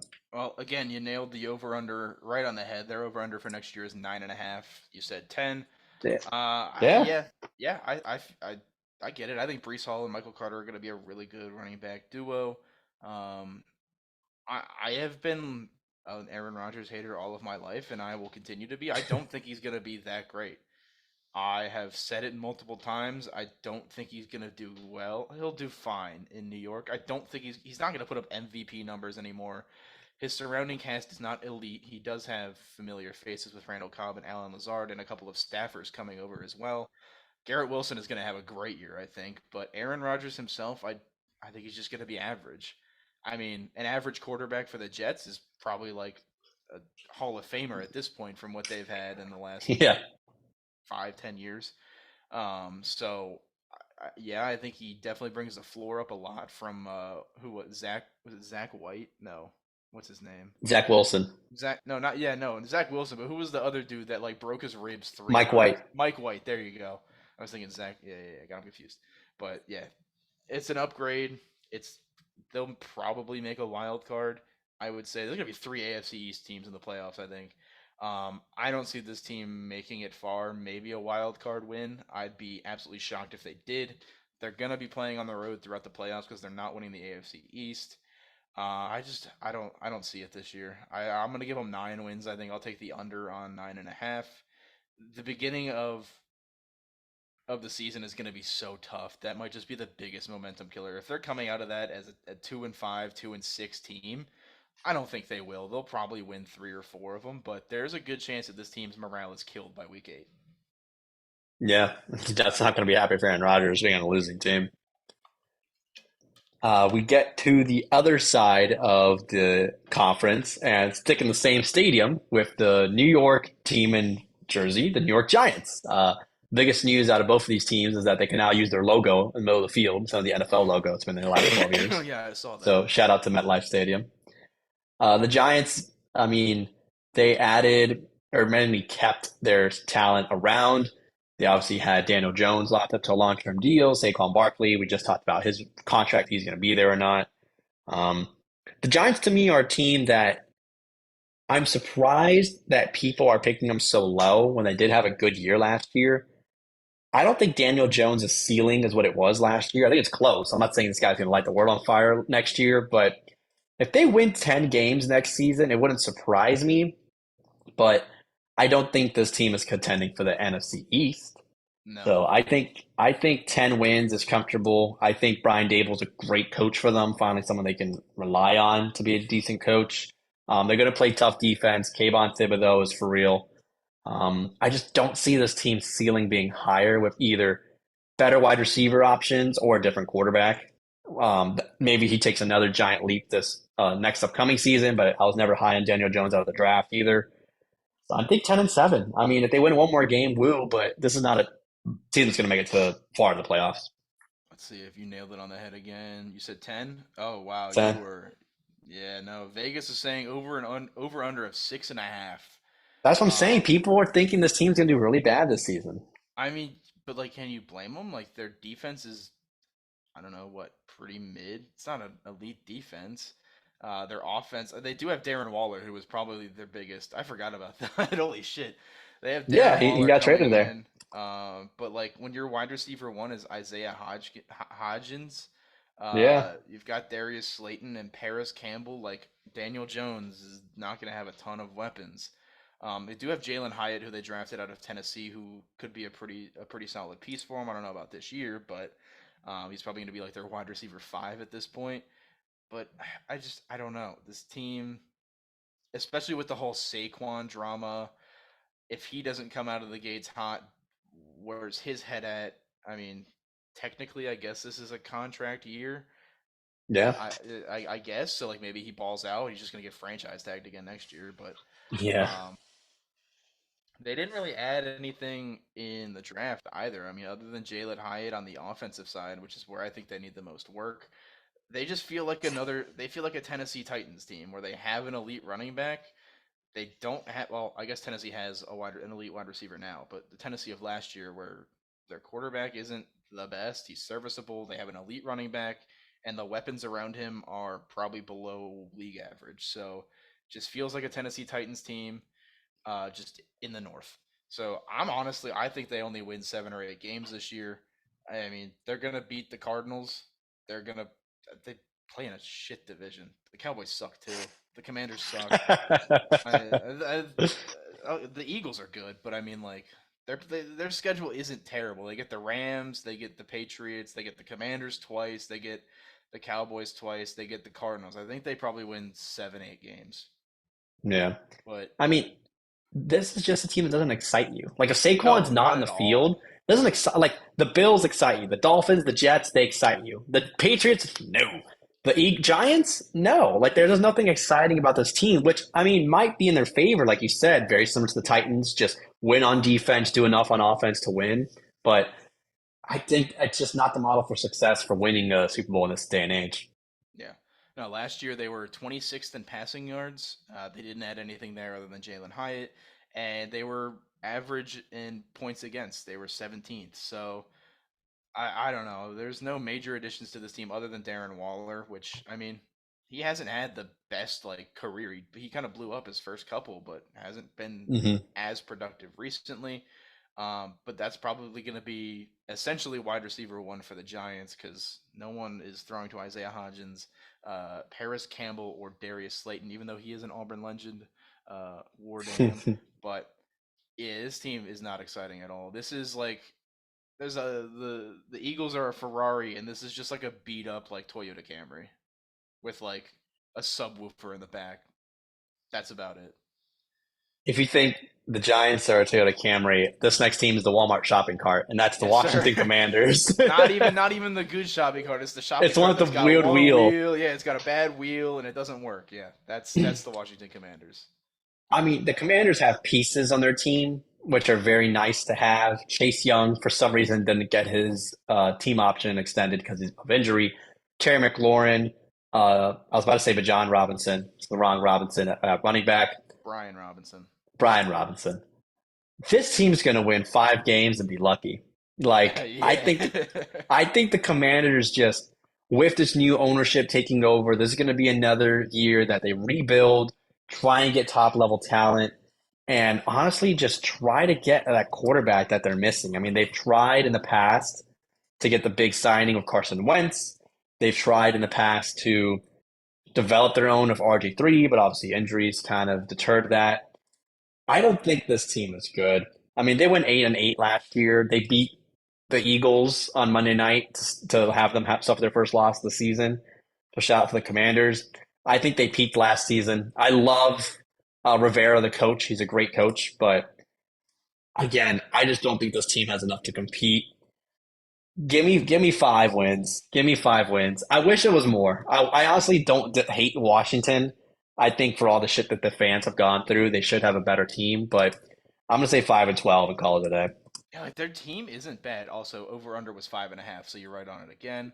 Um, on paper, it's not bad. Brian Robinson came back after being shot in the ass 3 times and had a good year. Yeah, Their wide receiver core is sneaky good. Terry McLaurin is an elite wide receiver one. Jahan Dotson, who I think is going to have a solid year too, and then Curtis Samuel is always just kind of a consistent option at the three, the wide receiver three.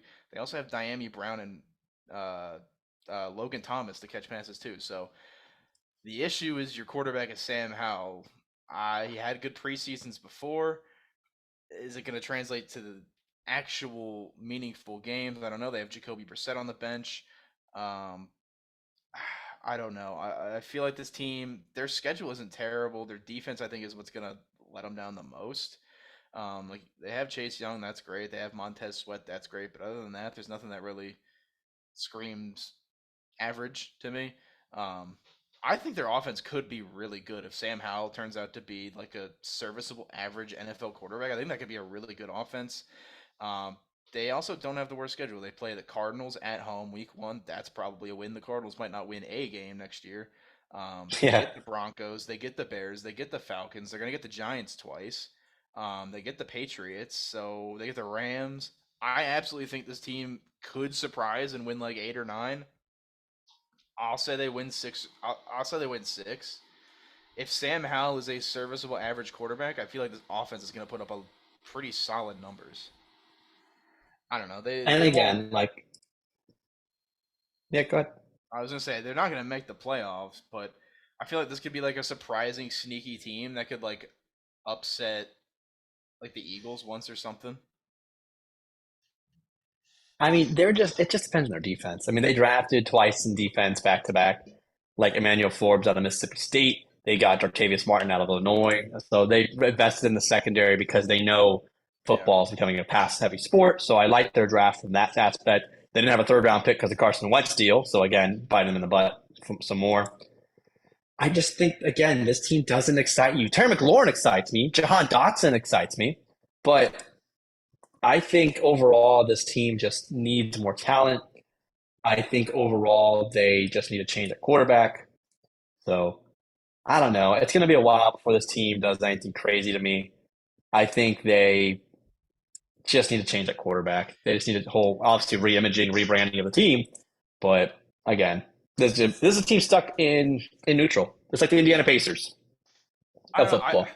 I think I might be higher on them. I just if Sam Howell comes in and is like a top 15 quarterback, I think they absolutely could win. That's such a reach, though. I know it is. I know. But he was great in college, so I mean, we'll see. Yeah, I so think Tim Tebow. hey, whoa, there's no Tim Tebow slander in here. None of that.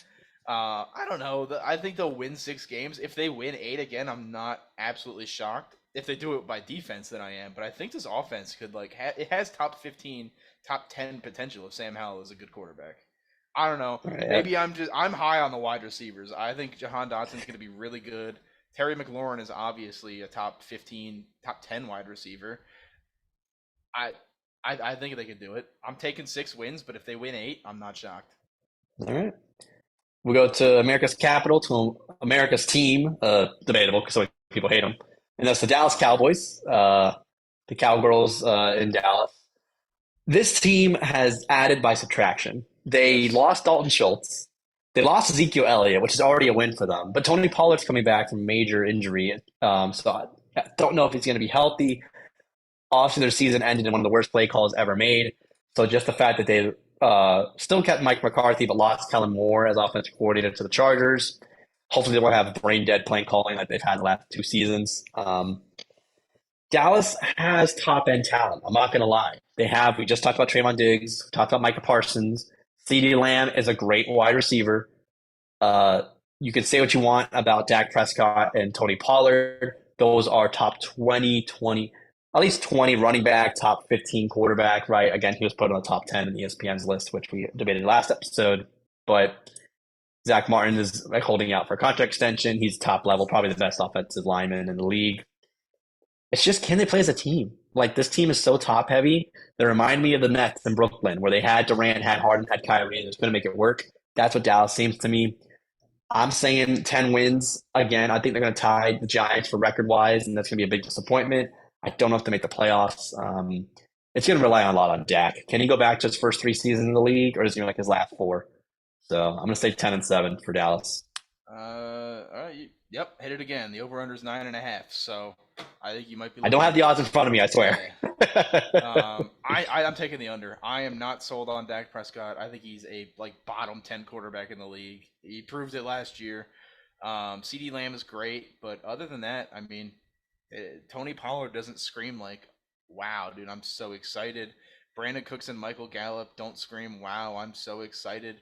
Um, I don't know. I'm not sold on the Cowboys. Their defense is, they have Micah Parsons, DeMarcus Lawrence, Trayvon Diggs. They drafted Mozzie Smith out Van of Der Esch. Michigan in the first. Leighton Van Der Esch. They have Stephon Gilmore. Wait, what? I didn't even know they signed Stephon Yeah, Gilmore. they had That, Stephon that Gilmore, yeah. dude's like 40 years old, so am I really sold? I don't know. Their schedule, they have a rough end of the year. Their last, I think, 6 games, I don't think they're going to win any of them. Let me pull it up. They'll win their last game. Sorry, their last game is at the Commanders, but Yeah. I don't know what week this is. But the stretch starts. I think they're going to lose to the Seahawks. They're going to lose to the Eagles. They're going to lose at Buffalo. They're going to lose at Miami, and they're going to lose to the Lions at home. I think they're going to lose 5 games right there. They also play the Jets. They're at the Niners. They're at the Chargers, and they're at the Eagles before then. I think this team wins 8 games next year, 7 or 8. I am not sold on it. I think that this is going to be Twitter's nightmare / greatest thing ever. I don't know. It's going to be awful. It's going to be awfully great. I think they're going to win 7 games. I'm not sold on the Cowboys. Can you look at their schedule and tell me 7 games that you're guaranteeing they win? I mean, they probably. I can tell you 10 because I predicted 10. Tell me 10. Tell me 10 games you think they All are right. going to convincingly. You can convincingly tell me they win.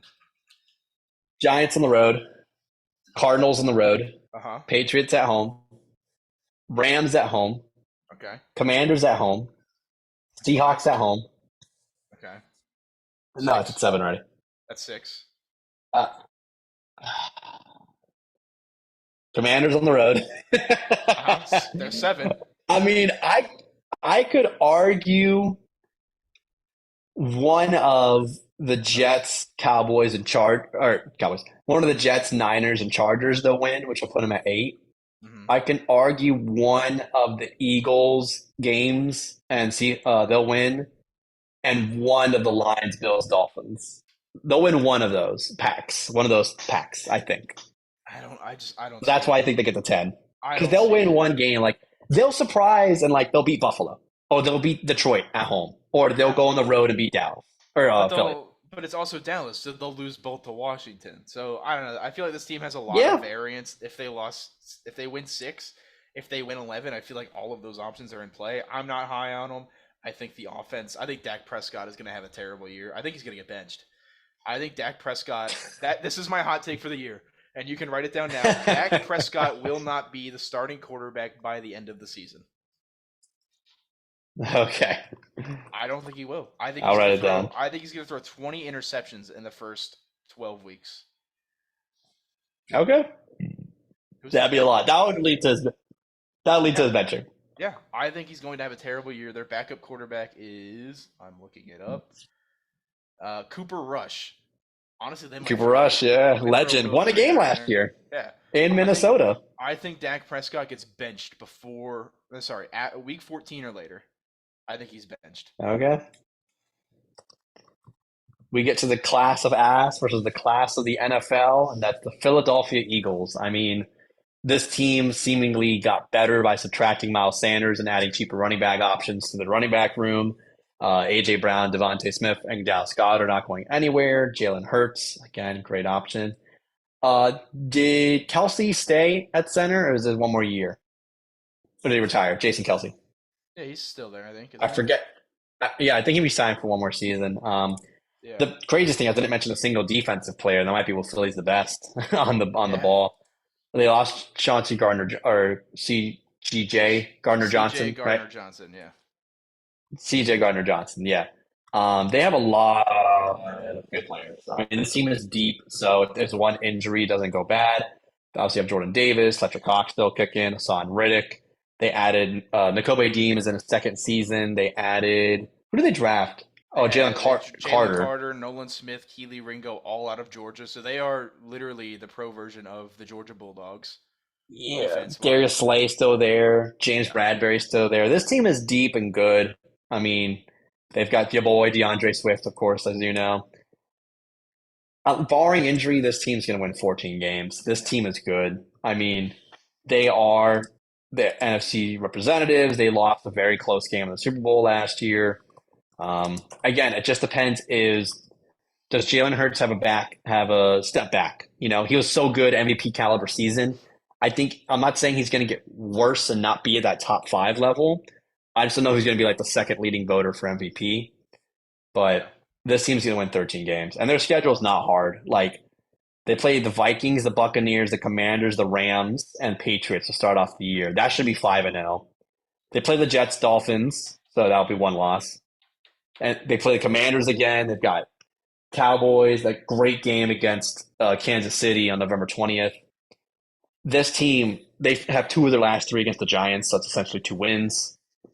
And the Again, this team's Cardinals going to win sandwiched 14 in there too. games. Yeah. Yeah, I didn't even mention them. That's a bye week for them. Yeah. So I think, Pretty much. especially when they'll be tanking at that point. So yeah, Yeah, I I think think 14-3 for the Eagles. that's fair. The over under was 11.5, which I think is a little low. I think 12 to 13 wins is absolutely fair. I think the only games that I think that they could lose is going to be the Chiefs, the Bills, the Niners, and I don't know, maybe the Dolphins give them a good fight. But other Hmm. than that, I see wins down the board. I don't know, like that stretch of Cowboys, Chiefs, Bills, Niners might give them some trouble, but if they go 2-2 in that stretch, they're looking perfectly fine. I think this And is a they, team. Oh, go ahead. I must say, and they had a great draft. Like they Yeah, moved up to get Jalen Carter. Like they had a good draft this season. I mean, they got it from what trade was it that they got to have the number 10 overall pick, and they traded up one spot to get to 9. I remember they had a very tough. It was a Saints pick. It was the Saints pick. mm, That's what it was because they swapped picks with the Saints last year and they got their first round pick. yeah, So they really took advantage of it and got Jalen Carter, who slipped on draft night. Obviously, concerns about his off the field, but on the field, he's a beast. Yeah, this team's gonna be great. yeah. I think this is a team that I'm not going to say it because I don't think they win the NFC.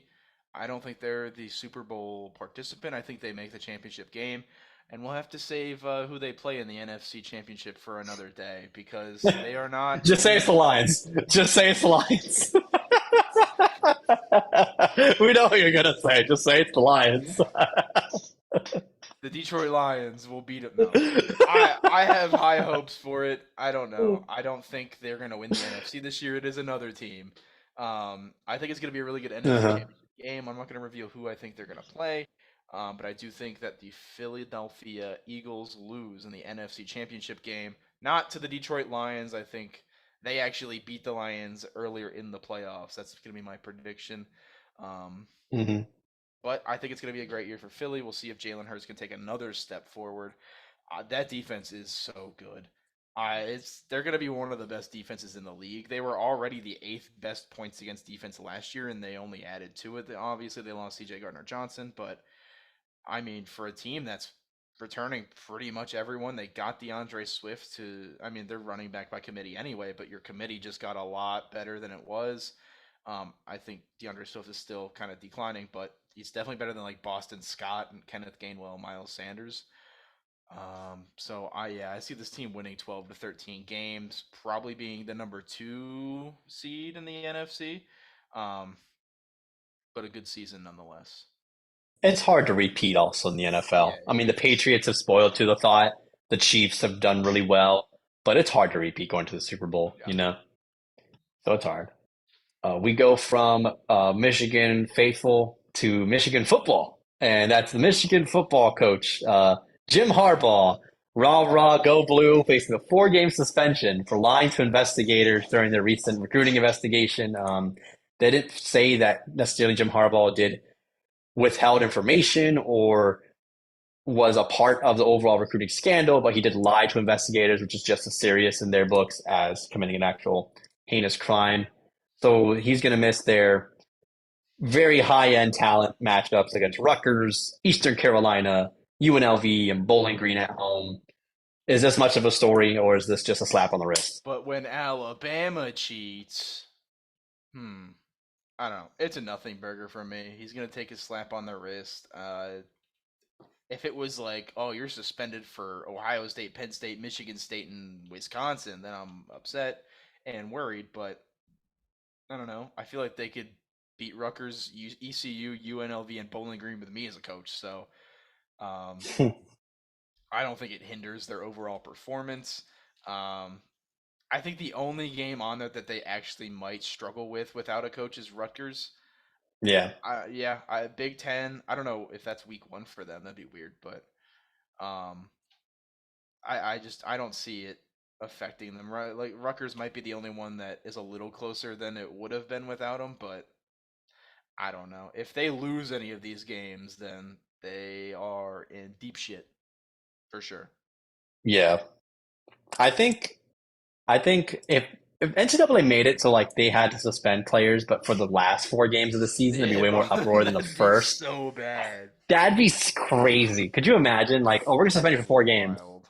but not the first four, the Yeah, last four. it's That'd be four insane. four of our choice. You don't know until the night before if you're suspended or not. That'd be crazy. Um, When do the initial rankings come out? Because they're not out yet. oh, AP poll. Yeah. I think it comes out in 2 weeks. I think the AP poll Okay. for NCAA comes out in 2 weeks. Because I was looking on like the ESPN app for like week one. I write like it just sorts it by like top 25, and there's like no rankings yet. So I was Yeah, it still shows last week. Let me look at week one. Yeah, week one was released August 15th last year. So 2 weeks. Yeah, about 2 or 3 weeks. okay. I remind that they had Notre Dame at 5 and Texas A&M at 6 to start Yikes. the year. Big yikes. They had Utah at 7. I mean, big yikes. So, we go from college football back to the main sport that's actually happening currently in the land, and that is the baseball and the baseball trade deadline. We've had some deals already made. We will talk about them in a second. The trade deadline is Tuesday or Monday. Yeah, Tuesday. It's the first, so it's Tuesday at Tuesday. 6. Yeah. Tuesday at 6, I believe. So we do have some teams assigned to be contenders and buyers, and some teams being sellers. We'll get into the deals in a second, but let's talk about some players that we think are likely going to be on the move and where they end up going, or where they stay with their current teams. So we'll start with Chicago Cub Marcus Stroman, Marcus starting Stroman pitcher. had a great career revival this year.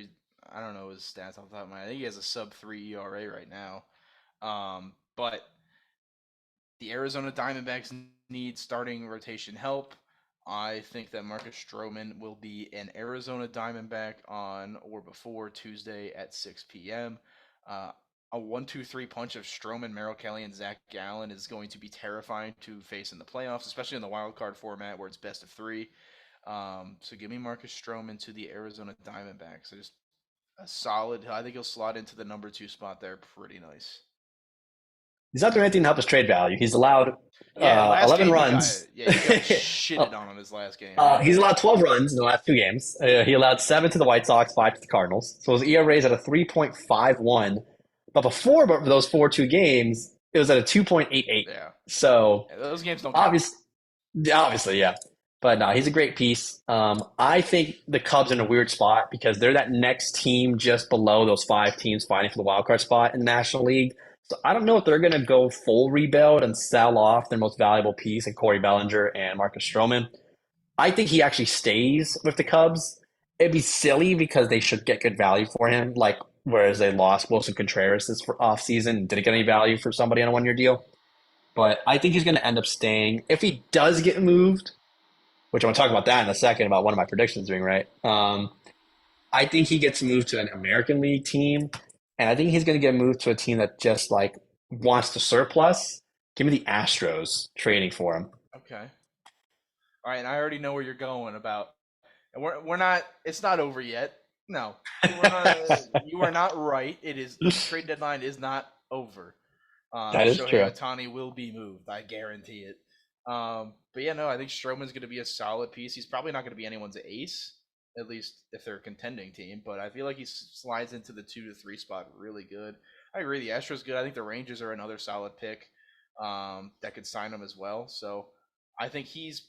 I think he's gone. I already know that the Cubs have said that they don't want to extend him. They don't want to sign him again. It's kind of Hmm. been some turmoil there. So I think they're just going to get whatever value they can for him. I think he personally goes to Arizona. I could see the Astros, the Rangers, the Orioles, just another team that doesn't have the best depth pitching. Yeah. We go on to a name that would be surprising if he got moved, honestly, even though I know the Mets have had a terrible season this year. That's Max Scherzer. Uh, he just got signed on from the Nationals, right? I'm not tripping. He was on the Yeah, Nationals most yeah. recently. And then he No, signed with the no, he Mets. was with No, the Dodgers. The yeah, Dodgers. He moved with Trey Turner yeah. from the That Nationals to the man's been Dodgers. on Yes. like 5 teams in the last 5 years. It's crazy. Yeah. So he's on the Mets. I think he stays on the Mets. I don't think Max Scherzer gets moved. I think their owner is going to ride it out and hope for a September push from this team. But I don't think the Mets sell at the deadline. Yeah, the only reason I even put him on this list is because recently it came out that he said he would waive his no trade clause, and that he is open to being traded from the Mets. I agree. I think he stays with New York. I think they try to make a push just based on how bad the wild card teams have been right now. I think anyone that's 5 or 6 game back is absolutely in play. We've just seen it. The Marlins have been terrible. The Diamondbacks have been really bad. The Reds have been good, but other than that, everyone's been pretty mid. And the wild card, I think there's 6 teams within a game or a game and a half of each other. So I think a lot of these NL teams are going to be in play. But I do think the Mets hold on to him for a run. Yeah. We get into another starting pitcher who's having a decent season for the Cardinals, and that's Jordan Montgomery. He's got a 3.37 ERA, even slightly better than Stroman because he hasn't given up 13 runs the last starts he's had. He gave up 5 to the Cubs, though, in that he was the other pitcher, Yeah, the other Stroman. Jordan Montgomery, I mean, there's a lot of teams that could use him. Again, he's not going to be re-signed by this team. He's 30, decent lefty arm. I mean, there hasn't been a lot of extension talks.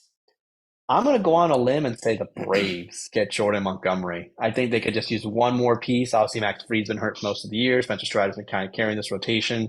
I think they could use another starter to eat up some innings. We'll go with the Braves. yeah, I like it. I'm going the opposite direction. I'm going for an up and coming team that might be the best in the AL right now. The Baltimore Orioles. I think the Baltimore Orioles are going to take on Jordan Montgomery. He's going to give him a little bit of veteran leadership with that rotation. Um, can I don't even know if I can name a starter other than Grayson Rodriguez for the Orioles off the top of my head, or am I just like Wells has been really good for them this season. Tyler Wells, Yeah, he's been Taylor really Wells, good. He's on my Tyler fantasy Wells? team. Tyler Yeah, Wells. Tyler Wells. yeah, but I feel like veteran leadership would be good for the Orioles, especially with how young that team is. I could see Jordan Montgomery going to the Orioles to bolster a. He'd probably be their. He would definitely be their number one starter. Um, I feel like it's a solid move. Yeah, I They have the mean, prospects for it too. They have a absolutely decked out prospect pool. yeah, they had the pieces to move for a bigger piece. Yeah, pieces to move for a bigger player. But again, I think the Orioles, I think if they want to get rid of some of their star prospects that they've had in the last couple of years, they do it for a much higher Yeah, talent than they're Jordan swinging for Montgomery. the fences for sure for that. Yeah, especially being first in the AL East. I mean, they have the chance to have a really good story this season and really make it far in the playoffs. But I don't know if they should. If they're going to go in, they got to go all in. So. Yeah, no, I agree. Josh Hader, one of several names for the Padres. You throw in Juan Soto potentially being on here, who the Padres are interested in trading away from San Diego. They've had a very bad season. I think you nailed it with your prediction, which you'll likely make. I'm going the D-backs. D-backs bullpen sucks. Oh my god, it's It so sucks fucking so much. bad. I don't even watch Arizona baseball, and I know that bullpen It's sucks. so bad. So I'm going to say the D-backs really need to move. The only hesitation is that they're trading for divisional foe, and they might have to overpay. But I'm going to say the D-backs for Josh Hader. They really do need bullpen pieces. So I think this is the Yeah, perfect spot. That and the Royals closer. I don't know his name on top of my head. Scott I think Barlow. they'd Scott Barlow would be also a great piece for the D-backs to get. Yeah, I mean the Diamondbacks have the pieces to overpay. I mean they've got tons of talent in the prospect pool as well. Um, yeah, the stat on the Diamondbacks bullpen is that it's good outside of save situations. It's a league average. All of their guys are like 3 ERA, maybe low 4. It's not the worst thing ever. When they get into a save situation, their top three guys, Miguel Castro, Andrew Chafin, and Scott McGuff, their ERAs and save percent and save opportunities is over 10. All three of them are over 10 ERA and save opportunities. They don't have an actual closer. I think Josh Hader is going to be a really good pickup for this bullpen, a bona fide shutdown closer, because they're fine until they get to the ninth inning and then they just implode. So they have the pieces for it. They'll probably have to overpay, but I like Josh Hader to the Diamondbacks. Yeah, like I said, they really do need that next piece to like really solidify them in the playoffs. I mean, the D-backs are a good team. I just don't trust them at all when it comes down to No. like they're up by 1 run or 2 runs in the seventh inning. I just assume they're going to lose because they're just that team. So yeah, I could definitely see them making a move. We've got another surprising player. He's kind of been on the downswing with his play this season and last season. That's Tim Anderson of the Chicago White Sox. What do you think the shortstop? I think he was actually rumored to be on the show cover at one point. Where do you think he's going to go? Uh, you know what? You're gonna like my answer. I think he's gonna be a Miami Marlin by the end of the trade deadline. Um, an infield with him and Luis Arias is pretty solid. There wasn't there. How many home runs has he hit this year? He's only had like one home run, I think. He is less than Luis Arias. Yeah, I think he might only have like one or two home runs this No, season. no, he Or has he he picked has. it up recently? Uh, Tim Anderson has less than Luis Arias. Luis Arias has hit 1 home run. Tim Anderson has 0 home runs in the Zero. Okay. season. I knew there was a stat that he's like hit less home runs. I was like, he's had to have hit one in the last like He's 3 had a years or terrible something. year. Yeah, he's been really bad. So maybe a change of scenery. He doesn't want to be in Chicago. We've seen it already. He's pretty much said fuck this place. Um, Yeah. I have a feeling a lot of his bad play is due to where he's playing. He does not want to be a White Sox player. He does not want to be in Chicago. I think moving him to the furthest possible place in Miami, completely different weather, different vibe hmm around the team. The team is competing for a wild card spot. They're young. They've got talent. I think the Marlins make a ton of sense for him. I wouldn't be super upset if we traded him. He's just, which again, I don't hate players just because of their age, but he is 30 years old. He actually turned 30 this year. I don't know if that fits the Marlins timeline to trade for somebody who is having a bad season, might be on the decline overall, and have to pay a little bit of money to get him. I go a different direction. I go with the Angels of LA. I think Zach Neto is a great shortstop, but can be moved to second base. The Angels' second baseman is Luke Rengifo, or Luis Rengifo, Luis actually. Renjifo. Luis Renjifo. There you go. Luis Rengifo, 224 hitter, giving him a little bit of defense, but again, this team is in win now mode, right? So I would imagine the Angels trading for him. Luis Rengifo can also play multiple positions. Neto can move over to second base and maybe playing with Otani reignites his career. But I think the Angels are desperate and want to overpay for someone who's having a really bad season. So I'm gonna say he goes to the Angels of Anaheim or LA. But I wish they were called the Anaheim Angels. Yeah. Just going back to his stats. I mean, he's had a huge drop off. So this year he's batting 245, no home runs. Last year he bat 301, was an all-star hit. Let's see. He only hit 6 home runs last year, but that was only in 79 games. He's played 78 games this year. He's got none. In 2021, he was also an all-star, 123 games. He hit 17 home runs, bat 309. I genuinely think. Oh, he was also the year before that, 2020, was a Silver Slugger, finished seventh in MVP, didn't make the All Star game, but bat 322. He's an over 300 hitter almost. If you minus this year, he's pretty close to it. I Mm. genuinely think it's just like wrong place, wrong time. I think he's had a terrible year because he's in a terrible spot.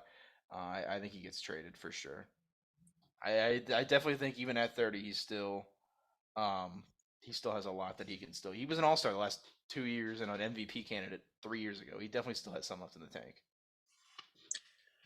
Finally, we have Jordan Hicks, the St. Louis Cardinals I imagine. Relief pitcher, not the Yeah, outfielder that used to play for the New York Yankees. that was Aaron Hicks, not uh, Jordan Hicks. Aaron Hicks. Okay, just Yeah. double checking. I mean, if I'm St. Louis, he's 26 years old. I know he's a reliever. I'm keeping on to him. I'm not. The Cardinals need all the pitching they can get, even if they'd give him more prospects in pitching. I think the Cardinals have to stick with what they get pitching wise, whatever they have. They already traded Sandy Alcantara, which is the biggest L of their entire organization so far. So I don't think he goes anywhere. I think he stays with St. Louis. Yeah, I mean, I wouldn't be shocked if the Cardinals blow it up. We didn't add Paul Goldschmidt or Nolan Arenado to this list. There's been some rumors around that. I don't know if they're going to be traded, but if there's Arenado said he wants to stay for another year. Goldschmidt also said he's down for another run. But do the Cardinals just say screw it? We're we're completely rebuilding. I think they could. I do think Jordan Hicks gets moved. I think he's a Dodger. The Dodgers are going to bolster their bullpen. Their pitching has been terrible this season. It's starting to finally come along, but I think Jordan Hicks is the piece in the bullpen that they take. I think the Cardinals blow it up. I would not be shocked to see Goldschmidt and Arenado, maybe one of the two, get traded. Um, but yeah, the Cardinals just suck. I can't even say that because they just beat the Diamondbacks in a series, but they The suck too, I guess. entire NL wildcard sucks right now, honestly. Yeah, Every they team's do. been really bad. Yeah, they have. Um, I think that's it for our trade predictions, where we do have at least a major trade to announce. Not announced because it went through yesterday, but Lucas Giolito, rumored for the White Sox, to be traded for a while because the White Sox have once again had a disappointing season. I kind of called that. We both did before the season started. Traded for the number 2 and number 3 prospect the Angels have. Every single trade ranking prediction had this as a massive overpay for the Angels. I agree. The Angels definitely overpaid for Lucas Giolito, who is a good player. Don't get me wrong; he's decent, but this is definitely overpay for the Angels. What do you make of it? What the fuck are the Angels doing? I don't know. They're gonna lose Shohei Otani in the offseason. I guess this was their last, like, we're going for a World Series, like, please stay with us type thing. I don't I think this completely backfires. They've gotten rid of their number 2 and number 3 prospect, which is that's no small, like, purse. That is a big get for Chicago. Um, to be your number 2 pitcher behind Shohei, I think it's a good move on paper, but I don't know. The Angels have just confused the shit out of me this season. I thought they were going to trade Otani. Now they're saying that they're going to make a run with Otani. I don't think this team makes the playoffs. Um, I don't know what they're doing. If they don't make the playoffs and Shohei Otani leaves, their GM's gone, right? He has to be. Giolito is also a free agent after this season. Yeah, yeah, he's gonna walk too. So if they don't win the World Series, if they miss the playoffs and lose Shohei and Giolito, their GM is fired. He has to be. Yeah, I think their entire organization completely flips upside down. I think Trout Yeah, leaves at that point too, yeah, gets traded. yeah. This is So going I to don't know. be the biggest, like, make or break in, like, league history. Like, if they win the World Series, Shohei still probably doesn't come back. No, he does. He does. If they win the I World don't Series in know. LA, he's coming back. I don't think He this he team's gonna really win the enjoys world. I playing don't. in LA. They're not gonna win the World Series. Like, this wasn't a move that's like, wow, now I think they're gonna make the World Series. Like, yeah, it bolsters their rotation, but this is not bringing you from a team that's 5 games back in the wild card to, like, all of a sudden you're a top 5 team in the league. I don't Yeah. know. This team still doesn't hit outside of Shohei and Mike Trout. I don't know. I don't know what they're doing at all. we this team, of course, made this move because of the news, which we report now, that they intend to hold on to Shohei Otani after the recent stretch to where they're only, I think, 3 games out of a playoff spot now. I still have fast. They were not going to trade Otani. You're right. It still hasn't happened. They could still be moved by Monday. But what do you make of them holding on to him? And what do you make of Colin Coward's prediction of Shohei Otani and his not understanding baseball rules? I don't know how how can you have a show and not even know baseball rules? Colin Coward said on his show on, what is it, Fox Sports? Is that what he's on? Yeah, Fox, yeah, Fox One. Said that if he was the Angels GM, he would trade Shohei Otani to someone for their next 5 first round picks. And he thought that was just a valid statement. His co-host was like, "Yeah, I'd give up 5 first round picks. Like, that's what I would do." not knowing that in baseball you cannot trade draft picks. So I don't know what Colin Coward was thinking. That was probably the dumbest thing I've ever heard in my life.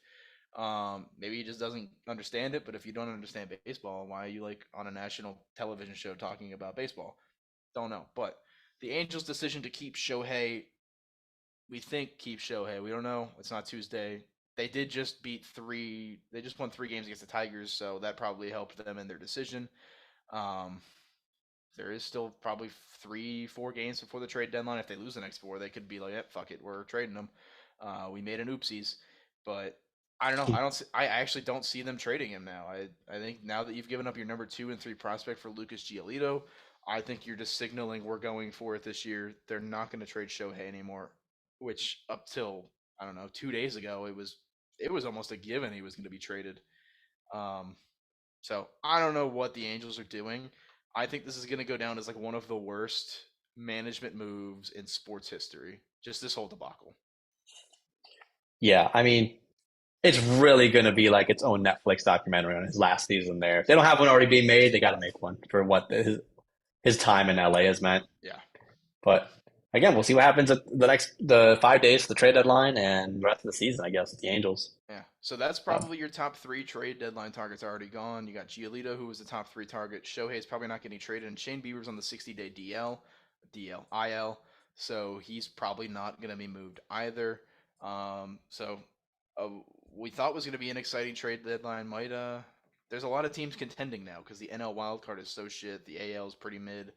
Um, a lot of teams seem like they're just going to hold on to their pieces. So might not have a ton of news on Tuesday, but it's the trade yeah, deadline. we'll see So what happens.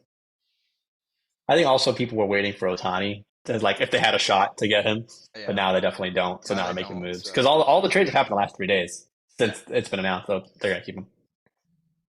In the last month of July, not May, which you had earlier, the Tampa Bay Rays are one of the worst teams in baseball. They just split a series with the Miami Marlins.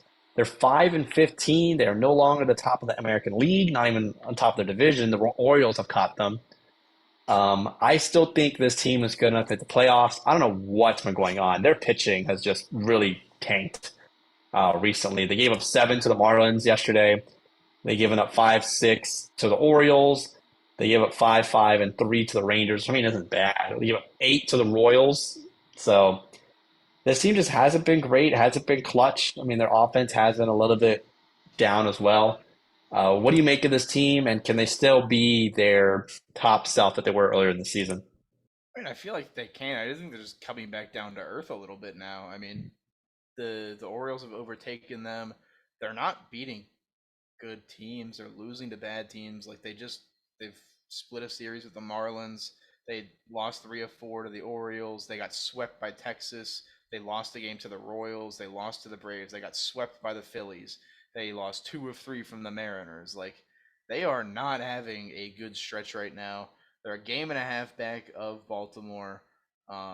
And they're not scoring anymore. Like they've scored 1 run, 3-5-0, 3-1, 3-2. Like they haven't scored more than four. Or they've scored more than 4 runs in a game once since uh, Yeah, exactly. before they played the Diamondbacks, and that was last month. I'm gonna find they've scored more than 4 runs. The last time they did it before then was why is this not pulling the full schedule? I don't know. I'm gonna have to actually do some deep digging here. Hold on, because now I want to know. Yeah. I mean, yeah, this But team I mean, they still have 62 wins. They're still a very good yeah, team. It's just, do we expect them to be representing the American League now as a given? And I don't think the answer is yes. Like, they could lose in the wild card round, and it wouldn't surprise me. oh, I'm tripping. Hold on. They scored Okay, I was looking at the wrong records. They scored 15 against Seattle. Scored 6 against Arizona. Okay, yeah, I'm just tripping. Never mind. Completely forget anything I just said. I was looking at the wrong scores. Yeah. No, this team is. I don't even say free falling. They're just like regressing back to the mean. They started out so good, and they've been like bang on average since their start. So they're still what 20 games above 500, 18 games, something like that. Um, they'll be fine. I think they'll still make the playoffs. If this turns into at the end of July they're like 7-28. That can't happen. Hold on, 7 and I'm trying to do math in my head. Like 7-24. Going into next month, if they're just shit, I don't know. Maybe they don't, but the AL East is just so good. They're gonna have to Yeah. figure something out because they can't keep if they keep going on like 5-15 stretches, they're not gonna make the playoffs. They're gonna be I think they're gonna be big buyers at the deadline too. Maybe not for big pieces, but I feel like they're gonna bring in quite a few. Yeah, no, I agree. We'll see what happens. I mean, again, the trade deadline's gonna be a big move. Let's see if they make another decision as well to go all in or just most sort of keep the roster as it is right now. We did have a very amazing, honestly, baseball game that we wanted to touch on real quick. I know you were there or you watched it I watched it. It was in over the Atlanta. In TV Atlanta. Yeah. in Atlanta. The game last week, early last week, between the D-backs and Braves, essentially a football game broke out where it was 16-13 final score. D-backs beat the Braves. I mean, this game was, if you look at the win probability percentage ESPN has, it was literally just going up and down like a roller coaster the entire game. The Braves would score five, the D-backs would score seven, the Braves would score three, D-backs scored two. It was crazy the entire game. The entire day in baseball, 12 teams scored more than 10 runs that day. So it was just a crazy offensive output. What did you make of the game and the overall offensive explosion? Bro, that game was fucking crazy. There was like several times I was like, "Oh, I'm turning the game off. It's over." And then the D-backs would come back, score four in an inning, and like take the lead.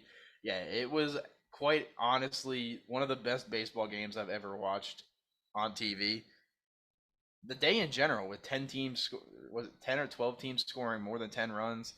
It hadn't happened since like what, like the early 1900s or something. Maybe it was like the late Hmm. 1800s. It had basically never happened. So if you are a big lover of offense on baseball, that was the day to watch. Um, Definitely out of the norm, but like I'm here for it. Give us some more offensive explosions. I want every game to feel like it's at Coors Field. I need 12 Yeah, runs a game. Give it to me. Screw starting pitchers. yeah. I mean, you love to see like a complete game shutout or a no hitter, but what keeps the fans in the seats and not on their phones during the game is the offense. So if there's more hitting, more action, more balls in play, like that ticket, I think was like if you could have gone to that game to watch it, it would have been one of the most entertaining baseball Oh games to yeah, actually be a part of. Like absolutely. I think that was amazing. Like I feel like even as a Braves fan, you can go home and be like, "Wow, that was a fucking game and a half." Like we scored 13 runs and didn't win. Yeah, we lost, but like I'm still happy, you Yeah, know. I just Like it's saw better than losing 13 runs. 1-0, which the Yeah, Marlins I just saw Marlins have Austin done ever so Riley many hit times. 3 home runs and have 7 RBIs in the game. And lose and carry my And fantasy team lose. to a Yeah, loss. I still lost last yeah. week. I think that's enough news for this episode.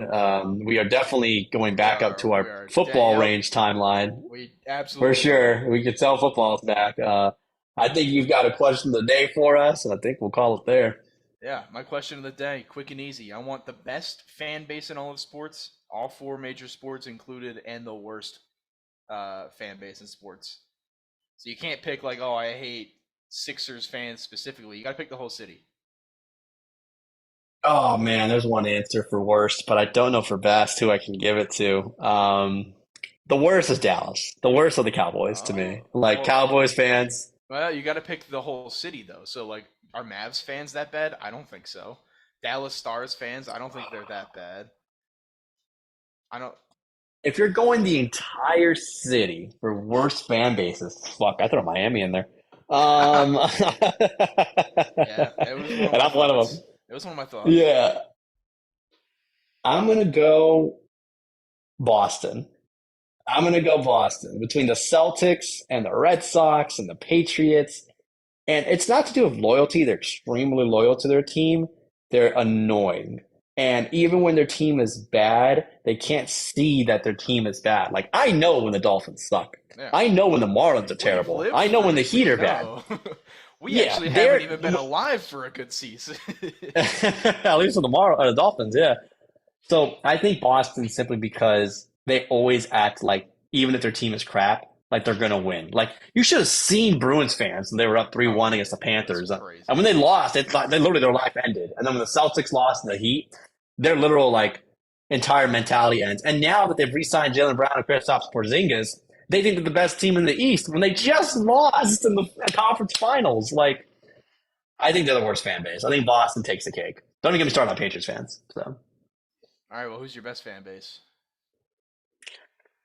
oh God, no fan base, no city can claim they have the best fans. I'm sorry. There's Damn. always one. There's one toxic team. I think in every city that it's hard to claim. Like I wouldn't say Miami has the best fan base, even though I love being a fan of Miami teams. Skip me on this for now. Give me your worst fan base, and then let me get back to you My on it. worst fan base is Philly, by far. Philly fans are Okay. the fucking worst. They have the same problem as Boston fans that think that their team is the greatest no matter what and can never realize that they're bad. But they're also just like aggressive assholes. They just beat people up for no reason. Like they're just terrible people. They're just out of control drunk dudes that beat the shit out of opposing fans because they're just an opposing fan. I think Philly fans are the fucking worst. I can't stand them. They're awful. Yeah. It was between them, New York, and Boston, and I think it's Yeah. hands down Philly. Philly fans are garbage. If you're a Philly fan listening to this, stop listening. We don't want your business. You guys suck. Philly fans are atrocious. And an overall fuck you. I just like I have it. think I have it bad for Philly fans, dude. I hate them. I think Sixers fans are some like I don't get rubbed off the wrong way by Eagles fans because they were honestly some of the most comedic fans when they won the Super Bowl, like just being absolute like drunk and shithousery. But Sixers fans, I agree. Sixers fans and Phillies fans as Phillies well. I fans can are only imagine what the bad. Flyers are like. The Flyers are actually terrible human beings. Yeah. For um, best fan bases, yeah. Sorry, go ahead. I was gonna say my best fan base. I'm down to two. I think Okay. Cleveland has great fans. Cleveland has had the Browns for so long. They've stuck with the Browns for Yeah. so long. I've never really had any bad run-ins with Indian. Sorry. Don't cancel me. Guardians. It's okay. Guardians fans. Yeah. I mean, basketball. They don't have a basketball team, but They hockey. don't. Oh shit! Sorry, I was thinking Columbus, and I was like, "There's no Columbus team." Cleveland, yeah, obviously the Cavs. But like Cavaliers. fan wise, like I haven't ran into any like bad cat, at least recently bad Cavs fans. Maybe when LeBron was there, they've been bad, but like I've had nothing but good interactions with Cavs fans recently. Um, Yeah. Blue Jackets fans are like pretty solid too. They're just kind of like shit, but like they're not Hmm. bad. Um, my actual answer, I'm a homer. I think Lions. I knew it. I think I Detroit. knew But that's the thing. Detroit. Yeah. That's the thing is, if I am I wrong though? Like Red Wings I fans are would the say best. I would say your fans are good because you've been humbled so much. There has been no great peak besides the Red Wings in the last 15 Yeah, years. Like the Lions, the Tigers, the Pistons. I mean, the Red Wings had their moments in the late 2000s, early 2010s, but I think you guys have been humbled so much that you're just now nice to everyone. Not saying that you're going to turn really bad, but I think like you can't afford to be mean because you have nothing to show for it, you know? yeah, but like, have you ever had a bad run-in with like a Detroit sport? Well, other than me, don't say that. But I don't know any Detroit fans outside of you because I don't think they're that that's fair. frequent That's because the fair. fans haven't been great. I So don't know. I mean, no, we've but I stuck. do agree. It's not bad. I do agree. Yeah, we've stuck through the There are some of the Lions for nicer their ones. entire life. The Wings, I feel like Wings fan. There's so many of them. You go to any away rink, and Wings fans usually outnumber the home fans. Tigers fans are, I mean, shit, we're miserable, but we're watching Miggy, I guess. I mean, Yeah. maybe the Pistons fans are like the worst, but like basketball fans, I think are the worst fans in like all sports anyway. So that shit's all just toxic. Mm, I'm sorry. I'm taking the Detroit as the best sports fans. I think Cleveland would be close. Um, I was gonna say LA, but like Dodgers fans are the terrible. Lakers, no, not Yeah, the the Lakers. Lakers. Like I don't mind Kings fans, and like honestly, the Chargers and Rams fans were, other than the Chargers fans that sat in front of us, they were pretty respectful and nice. I felt welcomed, I guess. But Yeah. yeah, the Dodgers and the Lakers throw it off for me, but they're not terrible. There's one city in the West which I think is the best. The thing is, they only have two major sports, so You it's talking hard to about rank them. Utah? No, no. I'm Oh, talking about Seattle. I'm talking about the Seahawks and the Mariners fans. well, they I have the don't Kraken really. too. They do have the Kraken, so I guess I'm thinking more of a basketball. Yeah, But that's what I'm Seattle's saying. not Like terrible. I think they're just not like the biggest ones to talk crap about their team, even when they beat you. You know. So I think even if you extend them to like the Thunder fans, if you want to like have that relation with the Supersonics, now the Thunder, like I think I never see them on discourse on Twitter. I never see them like causing fights in a game or having bad incidents. Like the All Star game for baseball is really cool that they just held. Like I just think they're overall very welcoming and nice fans. Like I don't think they would ever get in your face. I think the Bills fans are also really good. I know Buffalo is the only team, or the Bills are the only team in Buffalo, as They because have they're a really hockey team passionate about too, their my team. friend. Oh yeah, never mind. The Sabres are there. You're right. Fuck the Sabres. So Oh, yeah, fuck you. fuck Jack Eichel. Fuck him. Yeah, no, I'm with it. Fuck Jack Eichel. Yeah. But no, I'm gonna say Seattle. I'm gonna say Seattle. Yeah, I was thinking Vegas too, but Vegas I don't think has been around long enough sports wise to be able to be considered good fans yet, because Yeah. a lot of them are No, they still. only have two teams. Yeah, they're well. Now they got the Knights. They've got the The Raiders. Raiders. Oh yeah, They they don't only have a got baseball team yeah, yet. Yeah. they only got two, but Yeah. I feel like they're not terrible, but they haven't been around long enough to be considered good fans yet. So Yeah. I don't hate Seattle. I think that's a good pick too. No, yeah, no, I agree. I've got one question of the day, and I think we'll call it a wraps after there. So this has to do with a test of your legs and how confident you are in your Not at right all. leg. No. If you were asked to make a 25-yard field goal Yes. or a penalty kick for the USA, which do you have more confidence hitting and why? Okay, so is the field goal a 25-yard field goal with defense? It's not, it's on penalty kicks, it's you and the goalie. For the field goal, you have defenders, but they're not going to, like, fully guaranteed they're not going to block the kick. And they're not going to hit you. They're not going to be a roughing the kicker penalty. So it's just one of those bullshit like you're already down 35 and the defense just doesn't care and they just stand up during the snap. No, this is for the win. This is for the win. This is a 25-yard field goal for the win. This is a penalty Okay. kick to win the World Cup for So the they're U.S. actively This is trying the to highest block pressure it. They're just not situations. going to block it. Yeah, like they've already called offsides for 5 yards. It was a 30-yarder, not a 25-yarder. I'm taking the penalty kick. I feel like Okay. I probably couldn't even kick a 25-yard field goal with no one around. The fact that it's a game winner with the defense coming after me, whereas a penalty kick Yep. is essentially 50-50 chance, like they're going left or they're going right. I mean, Yeah. that's essentially what sorry, 33.3% because I could just stand still. But I'm banging it top right corner. Uh yeah, you're not stopping me. I'll take the penalty kick. I would say the penalty because it's so easy to miss the field goal as Yeah. close as it seems. Yeah. Like even if you're dead on, like or like you prefer the left hash where you swing it left a little bit or right. Like I've kicked field goals before, and at 30 yards, even I'm like getting shaky and like sometimes hitting it straight on or so low that I don't even hit the post. Penalty kick, I'd say I'd convert a very good amount of penalty kicks. I've gotten to play Yeah. soccer a lot, so I'm going PK, but the biggest thing is if you miss a PK in the World Cup versus you miss a field goal in the playoffs, I feel like you are getting way more slander for missing the penalty Oh, kick. well, Like, yeah, we yeah. talk about the double doink because it was such iconic, but I think if you miss the winning penalty for the U.S. and then they lose that game, like you're going down in infamy for the rest of your life. Who was it that missed it? Was it Sergio Ramos that missed it in the World Cup, like 25 feet high, like 8 years? It was something like that. I think it was. I can't remember Oh, who I it mean, was. I'm sure. I mean, you could have looked at Chouameni, who missed it in the World Cup final Yeah, for France this season. Like he yeah. whiffed it as well. I'm taking the penalty though. I feel like I could do it. That's the thing is like you have to be with a field goal. You have to kick it hard, kick it accurate, and kick it high because you got to get it Hmm. over the line. A penalty kick, theoretically, if the goalie guesses wrong, you could just dribble it in. You can tap it and it's going in. If the goalie guesses wrong, like it's pretty. You don't have to be super accurate if you're just praying that the goalie goes wrong way. So give me the penalty Yeah. kick. It's not close. All right. I think that's enough for this week's episode. We did cover plenty of football, of baseball trade deadline action. We'll let you know what happens at the baseball trade deadline and any more unfortunate injuries that happen in training camp.